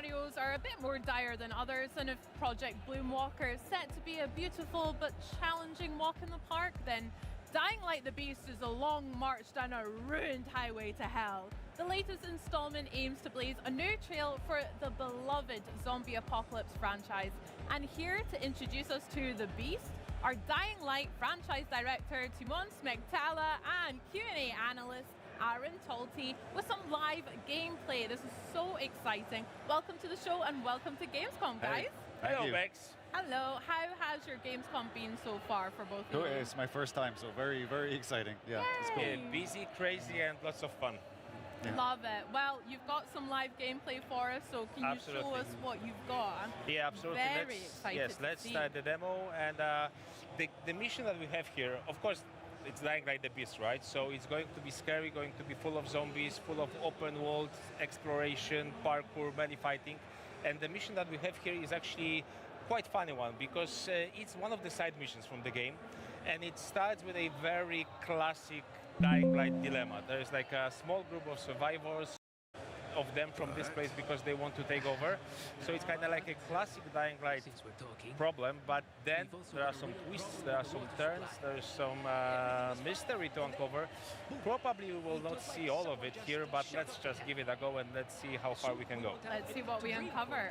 That is one of my favorite things from the previous games, when you have this little hub community kind of safe space for most part, and then you do have to go out and protect them or gain friendships as well as take on the challenges outwards. And that's exactly what Kyle Crane is doing, because like that's a side mission, but also the basics, right? So you play as Kyle Crane, and that's a very unique, very special type of a hero for a survival horror game, because he's not only the master survivalist, like he's not only able to survive as long as he wants in this difficult, challenging environment, but in this game he also has access to a set of very special, very powerful beast-like abilities, which really allow him to kind of unleash all of the rage, all of the everything that he has in it. And like the tagline for the game is that they were trying to break him, but they created a beast. And why they were trying to break him? Because he was captured by this guy named the Baron. Baron is a crazy scientist who's trying to achieve something very, very sinister. And Baron was experimenting on Kyle for a number of years. Kyle manages to break out, so they didn't break him. And now he's ready to unleash his wrath, he's ready to take revenge, but for that he needs some help. And that help comes from the people that live in this beautiful valley that we see on the screen right now. This is the valley, the region is called Castor Woods. It's modeled after Swiss Alps, like little touristy towns in Swiss Alps. Lots of nature, lots of very beautiful vistas.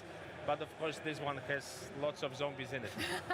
Perfect holiday. Yeah, exactly. I mean, if there was a zombie apocalypse, I'd probably go to the Swiss Alps as well, just to see it. Of course, but yeah, of course.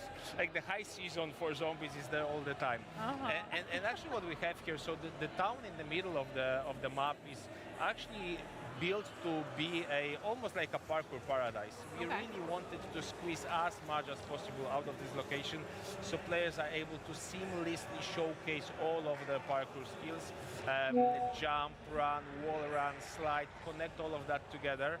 How are you feeling? Do you want to fight some zombies? No, I think we could, we got it. There's plenty of them around. We'll warm up to that, that's fair. Let's see some parkour, because obviously that's so intrinsic to Dying absolutely. Light. So Dying Light was built on parkour, right? Like when we started working on the series, we actually asked David Bell, who's the grandfather of parkour. He's the inventor of modern parkour, to help us to share his insights, his expertise. We got him in our studio, we mock-upped his moves, we asked him to basically tell us how close we are to reality, because one thing about Dying Light is we always put a lot of emphasis on immersion. We really want to make players feel like they are part of this world, like they are the character there.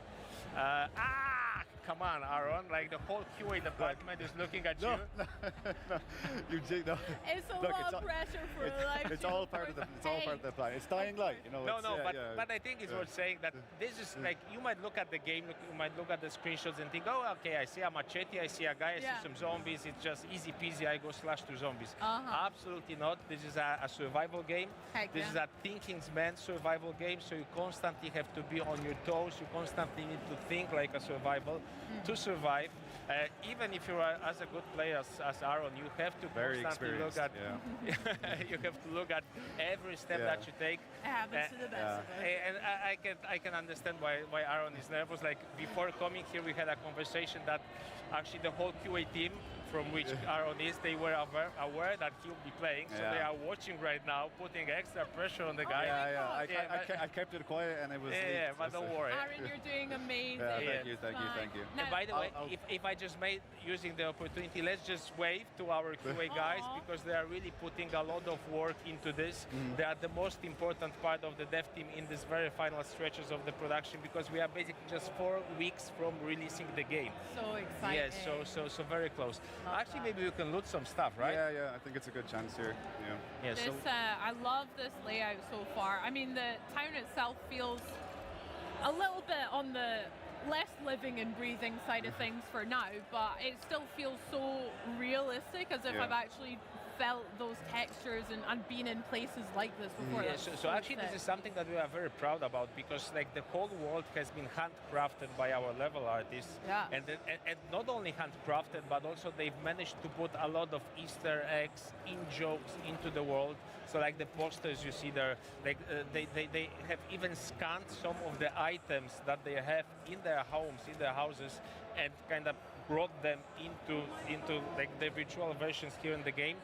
I'm not sure we'll see that, but for example, there's a blanket like with a lion. We might get a chance. Yeah, we might get a chance to see that. So actually, that's a blanket that was kind of scanned, taken from grandma of one of our artists, and in a way to kind of honor her and put something very real into the game. We have the blanket and a lot of other different items. The whole map has been created by hand by our artists. That's why it feels so immersive. It feels real, like every square inch is different.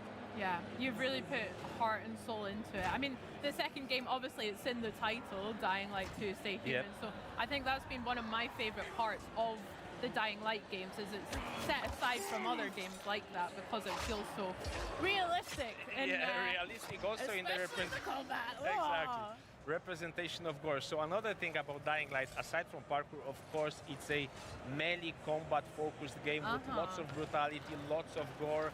I think that's something that's very important in the zombie genre, that you really need to show the guts, you really need to show the blood, you really need to show the kind of the brains being exposed, the cuts being cut, heads being cut. Yeah. I'm not sure how much of it can we show, because I think the previous games were a little bit on the family-friendly side.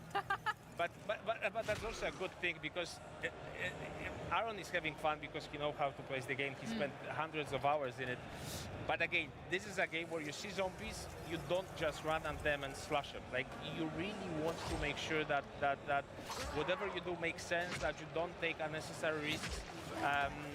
That's a nice thing. Actually, maybe it's also worth mentioning that a lot of our combat in Dying Light the Beast is created using physics and ragdolls.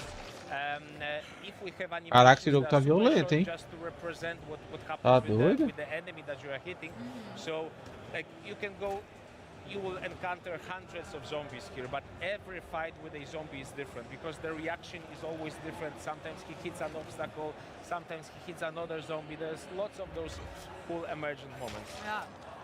You were speaking about some of the melee weapons that we've used already, like we've had machetes and all sorts. What sort of weapons can we find in the world of Dying Light? There's more than 100 melee weapons, and of course the classic stuff for the genre. So I don't know, gas pipes, crowbars, machetes, hammers, axes, wrenches, things that you can basically find all around you.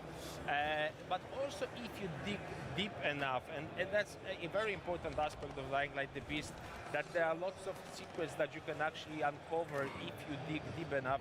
You can find weapons like medieval swords, very unusual creations of the survivors. So really a lot of very fancy looking and fancy working and effective weapons that are really a lot of fun to play. I like the sound of a medieval sword. That sounds pretty badass, to be fair.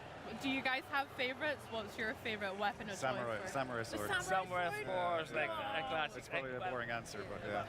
But for me, actually, it's a flamethrower, something new to Dying Light the Beast. So for some reason, like even though we are making zombie games, we didn't have a flamethrower before.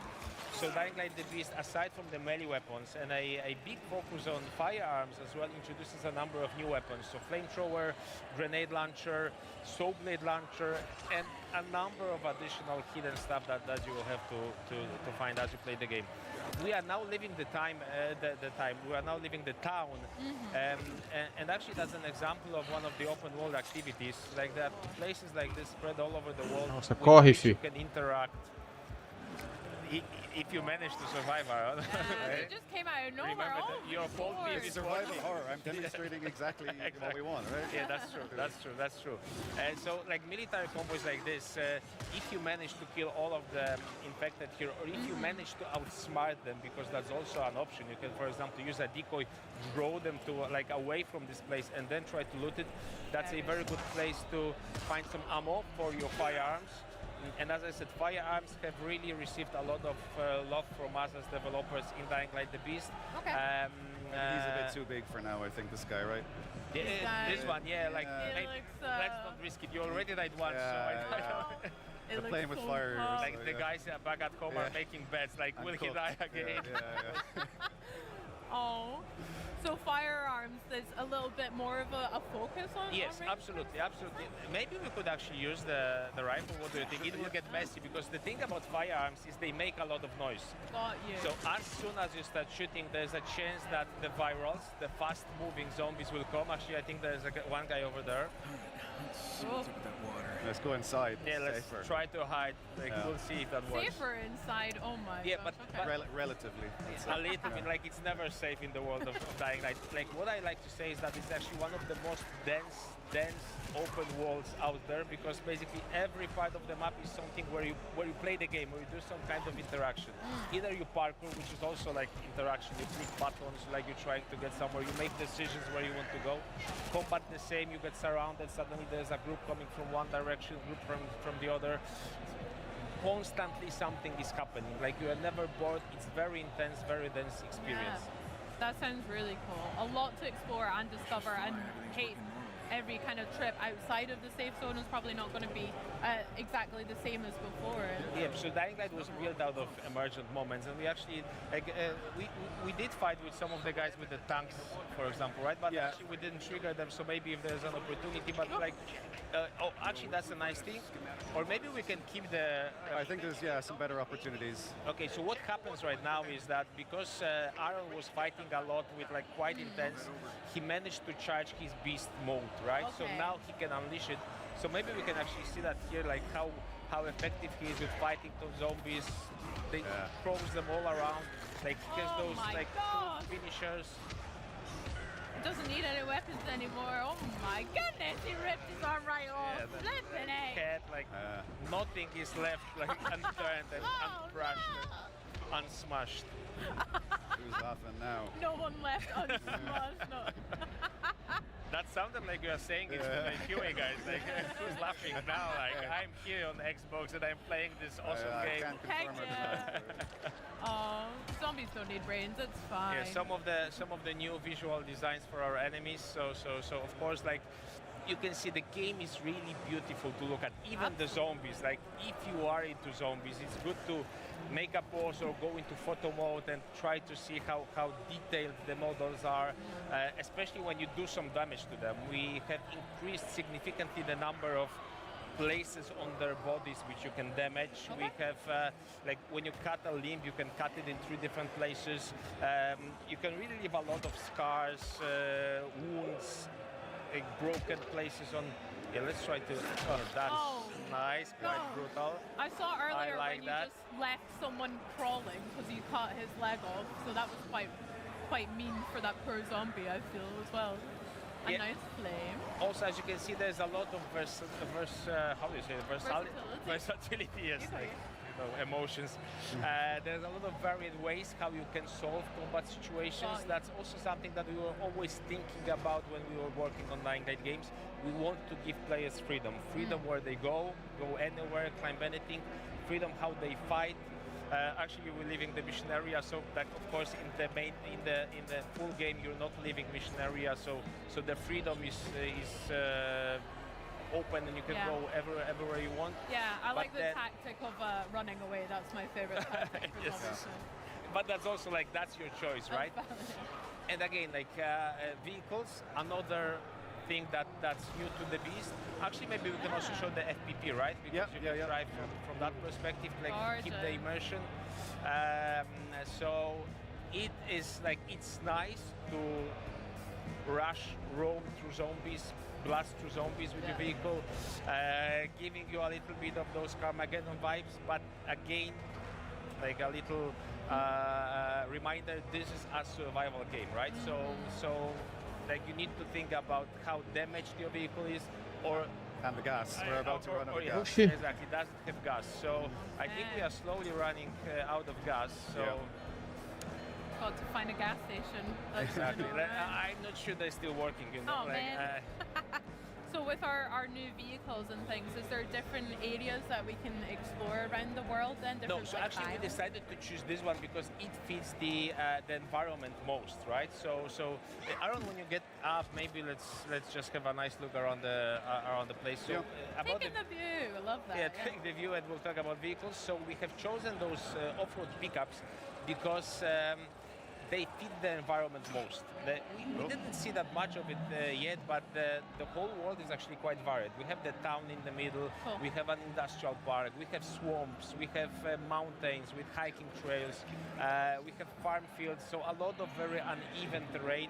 So off-road pickups seem to be most fitted to this kind of environment. So yes, you are driving that vehicle. There might be some things hidden, but I'm not spoiling that too much. But then you're also able to customize the visuals of the vehicle a little. So there's still quite. Oh, I think that's the blanket that I was. Yeah. This was the. So this is actually the real blanket that you can find in one of our level artists' grandmother's. Actually, at one of the playtests, some guy met me. He said the same thing. Like he recognized the blanket. Yeah. So it's a very iconic. That's so wholesome. So there we go. That's a challenge for I everyone don't know. playing Are it. we ready to go into the night part? Because we might do that. But I'm ready if you guys are. a word of warning, because like Dying Light generally. Let's maybe look at some Vista before us. Okay, let's go to the night. So what happens is that Dying Light basically is a game of two halves. The day part that we have just experienced, if you are a good player, you are in control. You know what to do, like you know how to behave. You will kind of find your way around in this apocalypse. But the night part is something completely different. What happens is the volatiles, and I will scare you a little, so kind of sit tight. The volatiles, like the scary monsters, the apex predators, the kings of the night, they are coming out, they are roaming the whole place. And with those guys, you don't fight with them. Like when you see them, you try to run away as quickly as possible. Okay, maybe at the end of the game, where your beast mode is fully charged, where you have unlocked all of the skills for the character, because there's like a big skill tree of various beast skills that you unlock. If you are kind of fully formed beast mode Kyle Crane, you can fight with them, but without that, it's really, really scary. So maybe we can actually try to sneak upon those guys a little, so we see them from close. We'll go sneaky beaky. You can see where they are if you use the survivor sense. So that's like a special senses of Kyle Crane where we can see the threats and be aware of the threats around him. But it seems the volatiles are everywhere. Maybe actually what we could do, that's scary. There's so many. So yeah, this new kind of sensor to see the volatiles around and other zombies. All of the threats, but I think actually, so the chase has started. They are onto us, and now like it will get super, super difficult because the guys, like the regular biters, the regular zombies, they're just zombies, right? So you can avoid them, you can jump over them basically. With volatiles, they're chasing you, they're right behind you. It's actually good to look behind you from time to time. They're basically better at parkour than you are, so they can really grab you. For sure. Yeah. Oh my gosh, so you have to try and outrun them for now until we've built up our beast Until he dies, I think. I don't fancy my odds very much. So what you can see at the top of the screen, the red bar, it shows you the intensity of the chase. So we are basically in the middle of how intense it can be. What happens when it gets full level? You're gone basically. Like it's time to restart the game. Yes. Yeah, they're still on to me. Oh, great. What other abilities can we see from Kyle's kind of beast mode abilities as well? Actually, the beast mode will be very helpful right now because when you are in the beast mode, you can run faster, you can jump higher. That's actually a very good way of escaping those volatiles. So they're laughing at you again, right? No. Okay, but just to finish the thought, maybe let's go back to the game and I will finish the thought. So what happens is that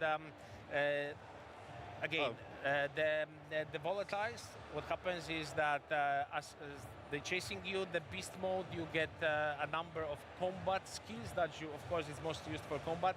But then when you are running, when you are parkouring, they allow you to jump faster, jump higher, run faster, be able to reach places that are unreachable to regular human beings, right? So what's important then is that at some point of the game, you are able to actually control the beast mode a little bit more. At the beginning, sometimes the rage just overwhelms you, but then as you progress into the game,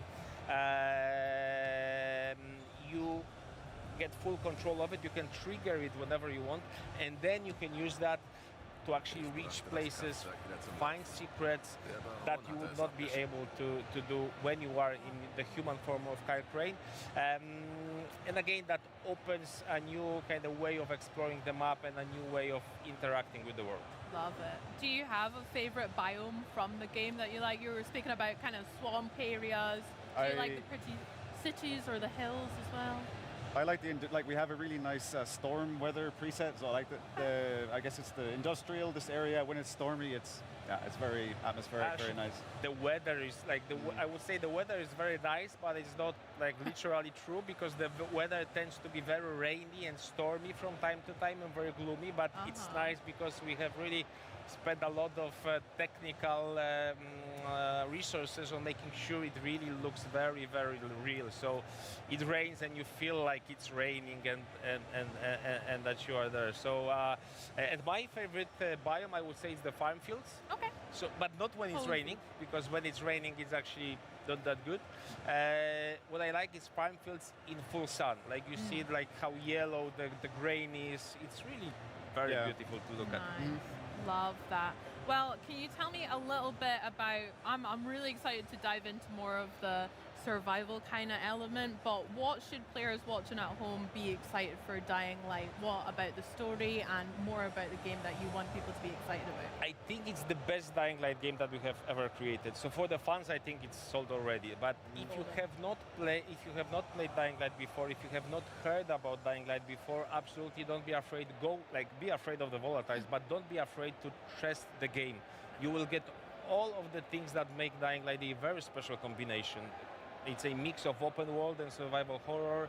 It has top-of-the-class parkour, top-of-the-class melee combat, day and night cycle that changes the game as you play, and a very, very emotional, very interesting narrative.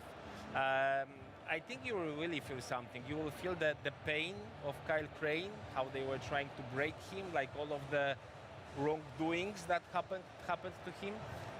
And then when he gets free, and you will also get free in the game, and you get a chance, you shot at revenge, it will really be very cathartic. You will feel how good it is to unleash this power in the game.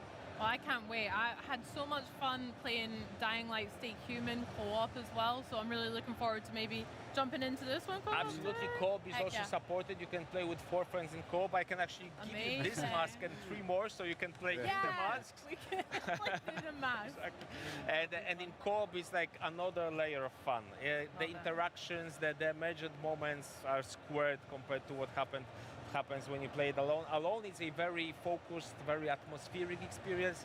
In co-op, it's just all-out fun. You, your friends, and lots of zombies around. Love it. Well, do you know what? I'm going to come straight over to your guys' booth here at Gamescom and maybe give it a whirl, please. You're welcome. As long as you guys play with me, so it would be good. That'd be great. Sure.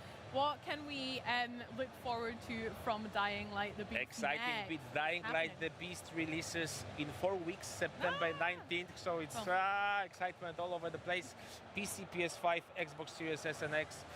We can't wait for you to play the game. Amazing. I can't wait either. Timon, Aaron, thank you so much for showing me a little bit about Dying Light the Beast. I can't wait to play more. Thank you. But for you guys at home, don't forget to pre-order your copy today. Now then, the Xbox Gamescom broadcast continues with some more trailers, including a world premiere trailer for a game that uses deck building as a metaphor for cooking to whip up something entirely unique. Then we'll hear from Double Fine's Tim Schafer about their new opus Keeper. And don't forget, we've still got World of Warcraft and Call of Duty updates toward the end of the day. And not to mention some news on a little indie game. And that's INDY, not INDIE. See you soon. Morning. Nice day for fishing, ain't it?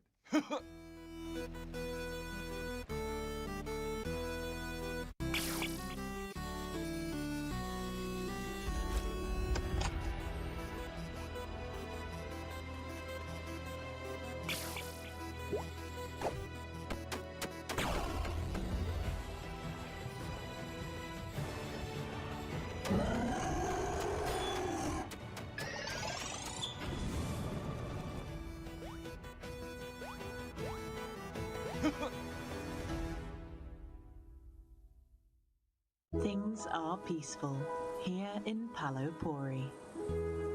But beyond the wall, something has begun to stir.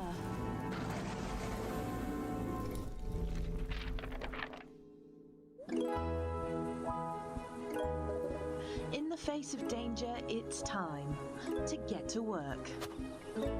You see, in this world, not all heroes wield swords. In fact, some prefer the spoon.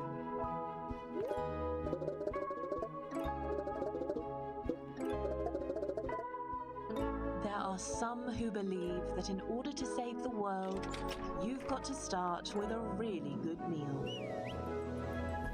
And that's exactly what our caretakers need.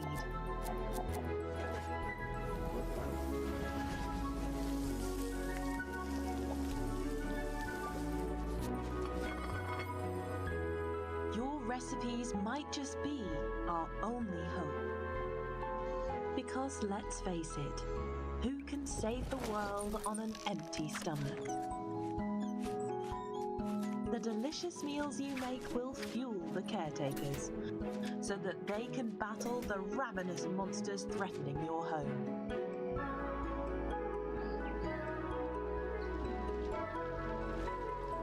Opening soon, Bistro. It's Bistro. Beasts who run a bistro. It took me a minute, but I got there. I don't get it. Well, Bistro is Xbox Play anywhere, so if that game looks to your tastes, consider it just one more reason to get excited for the ROG Xbox Ally and Xbox Ally X. But now, it is our sincere pleasure to dig into the latest title from Double Fine, Keeper. Keeper has been turning heads since its reveal during June's Xbox Showcase and are here to bring us some never-before-seen gameplay. It's Double Fine production studio head and fan favorite Tim Schafer. Tim, thank you so much for joining us. First off, it's so exciting to have you here.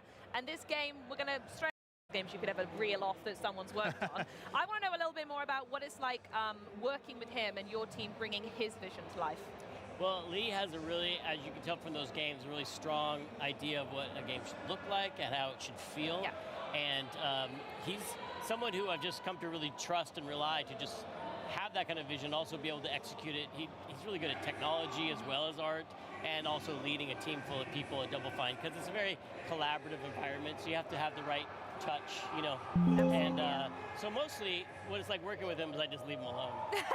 Especially you can trust day one he turns up and he knows by day end, he knows exactly what needs to happen. And as you say, it's an element of trust. I think that's really important. Yeah, especially in a game without any dialogue. So I don't have to worry about him sneaking in any bad language.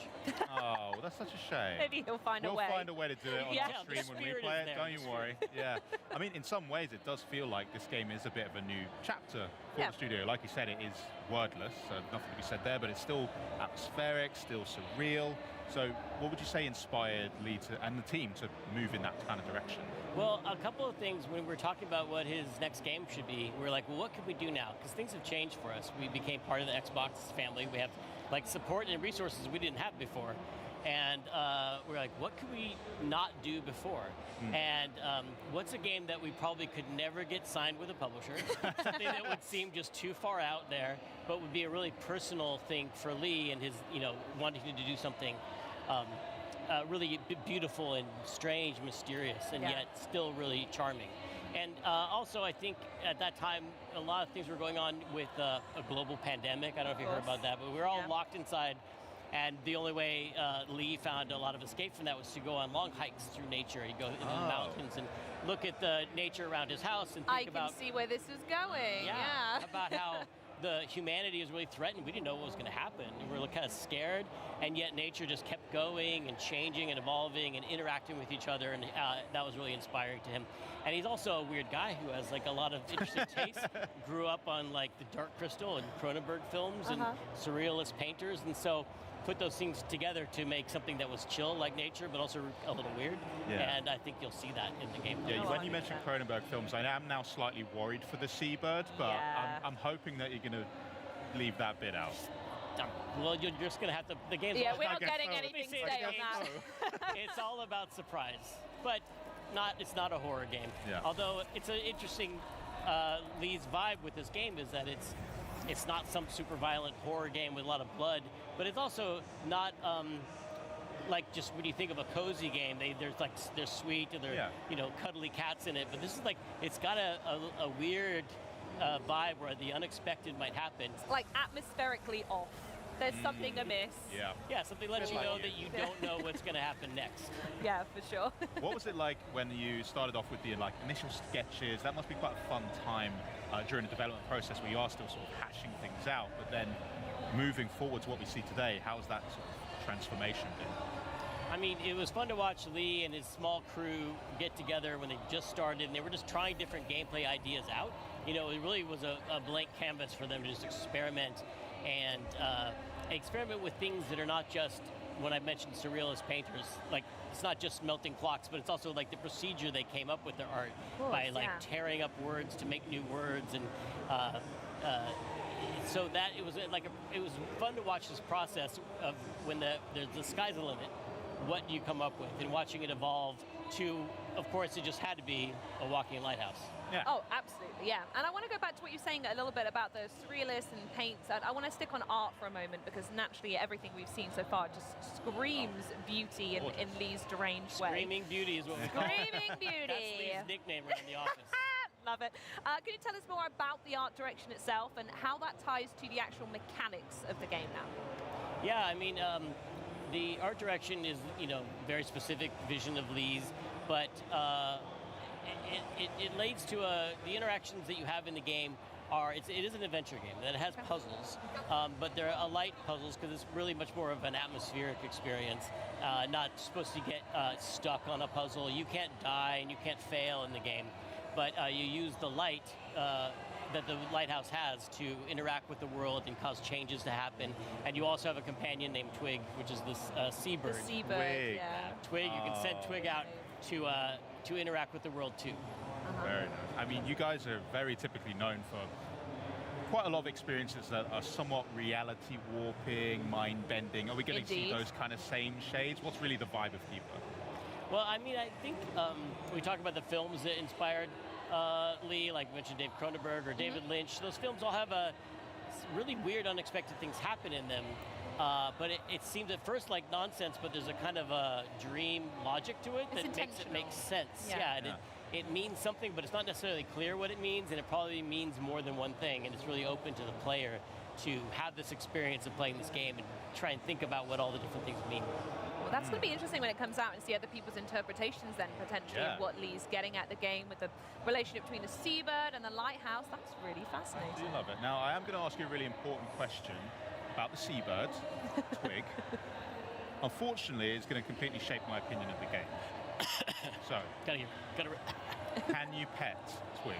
Well, that's an interesting question. I don't want to give away everything that happens in the game. This is a simple yes or no answer, Tim. The lighthouse has no arms. I know, but you guys are weird and you find ways to make things happen. Smash it with a little leg. Can you... Smash it with a little leg is also a nickname we call Lee. Can you pet something with light? Let me answer that question with a question. Okay. I think that's above my intellect to answer that. I'm going to just say yes. Yes. To basically make you do it. I'm going to say, rather than just a simple pet, the companionship you'll feel with Twig is something much deeper and beyond physical affection. Oh. Am I going to fall in love with this bird, Tim? It's the most. Am I going to fall in love with the lighthouse? It's a yes to both those, because it's a game that has no dialogue, no spoken words at all, but it is a very emotional storyline. Both the lighthouse and the seabird Twig have character arcs, and they go through changes and metamorphosis. Yeah, nailed it. It's in there somewhere. Yeah, you got it. Yeah. It happens to both of them, but it's all. We're only showing like the very early gameplay footage because things, believe it or not, get a lot weirder than what you're seeing. With you guys? Never. Come on. No, absolutely. So I just want to touch very quickly then, if we're not hearing them speak per se, is it environmental storytelling? The music, I'm assuming, is a really important part as well? Yeah, the sound design, the animation, a lot of our animators try to make scenes work if you have the volume off. You know, just as like it's the expressiveness of the lighthouse still has a face-like level of expression. The bird is very expressive, obviously, and there are scenes that will make people cry in this game, I think. I'm not ready for it. Not the whole time. No, it will be the whole time, I swear. Look at the bird. He's going to make me weep already. Well, obviously, we've got studio here, Henry, so I do have to ask. People are always curious about you guys, what Double Fine is cooking up behind closed doors. And the last time we spoke to you was back in 2021, where we saw Psychonauts 2. So what have you been up to since then outside of Keeper? Can you actually tell us anything you've been doing? Well, I'm here to announce right now that we are making other games too. We have multiple games going on at the studio. And the thing I will say is that they're all brand new. They're all brand new IP. We did Psychonauts 2, and that is keeping us fine for sequels for a while. Great work on that, by the way. Thank you. Yeah, it was a lot of team effort. Here's some footage of the team. Yeah, they are working, right? Except for that guy who's just walking around. Get to work, Bert. Yeah, we're working on new projects that are brand new IP, and we're excited about sharing them someday. Oh, just for someday. Make sure you let us know. We'll tell you first. Yeah. Sounds good. Well, Tim, thank you so much for joining us. Do you have any final thoughts on Keeper that you'd like to share? Well, let's see. Do we talk about the bird? Yeah. You did the birds. Bird. There's puzzles. Got that. Puzzles. Check. Have I mentioned that it's weird but chill? Yeah, kind of. More or less. Did I mispronounce metamorphosizing? Yes. Great. Okay. No, that's all my talking points. Perfect. We've absolutely named them all, and just in time because we have some harder questions for you. Me and Henry are going to start grilling you. A little game that we like to play on Xbox On called This or That. I can't think quickly, but I'll try. Well, you're going to have to think pretty quickly. Henry is going to fire some questions at you, and you can either give us one-word answers, or if you need a minute to think, that's fine. But there's some pretty good questions. I won't lie. Henry's nailed I'll do it this. as fast as I can. Game for it? Lock okay. in. All right, let's play This or That with Tim Schafer. First up, Jack Black in Brutal Legend or Jack Black in Psychonauts 2? Oh, well, you could put those together and get Brutal Legend 2, which is not something we're working on. Nice, I like that. I'll save it for that. Would you rather work at the Department of Death as a travel agent or would you rather work as a Psychonaut? Galera, eu vou encerrar a live, tá? Já temos quase 4 horas de live aqui. Então não vai mostrar mais nada demais, beleza? Muito obrigado a todos, ao Rony aí que sempre esteve comigo, Balder, minha mãe, a todos pelos comentários, por tudo. Forte abraço e até amanhã, se Deus quiser. Beleza? Valeu, fui. Falou. I want to thank every one of you who took the time to watch, write, and comment. The registration is increasing.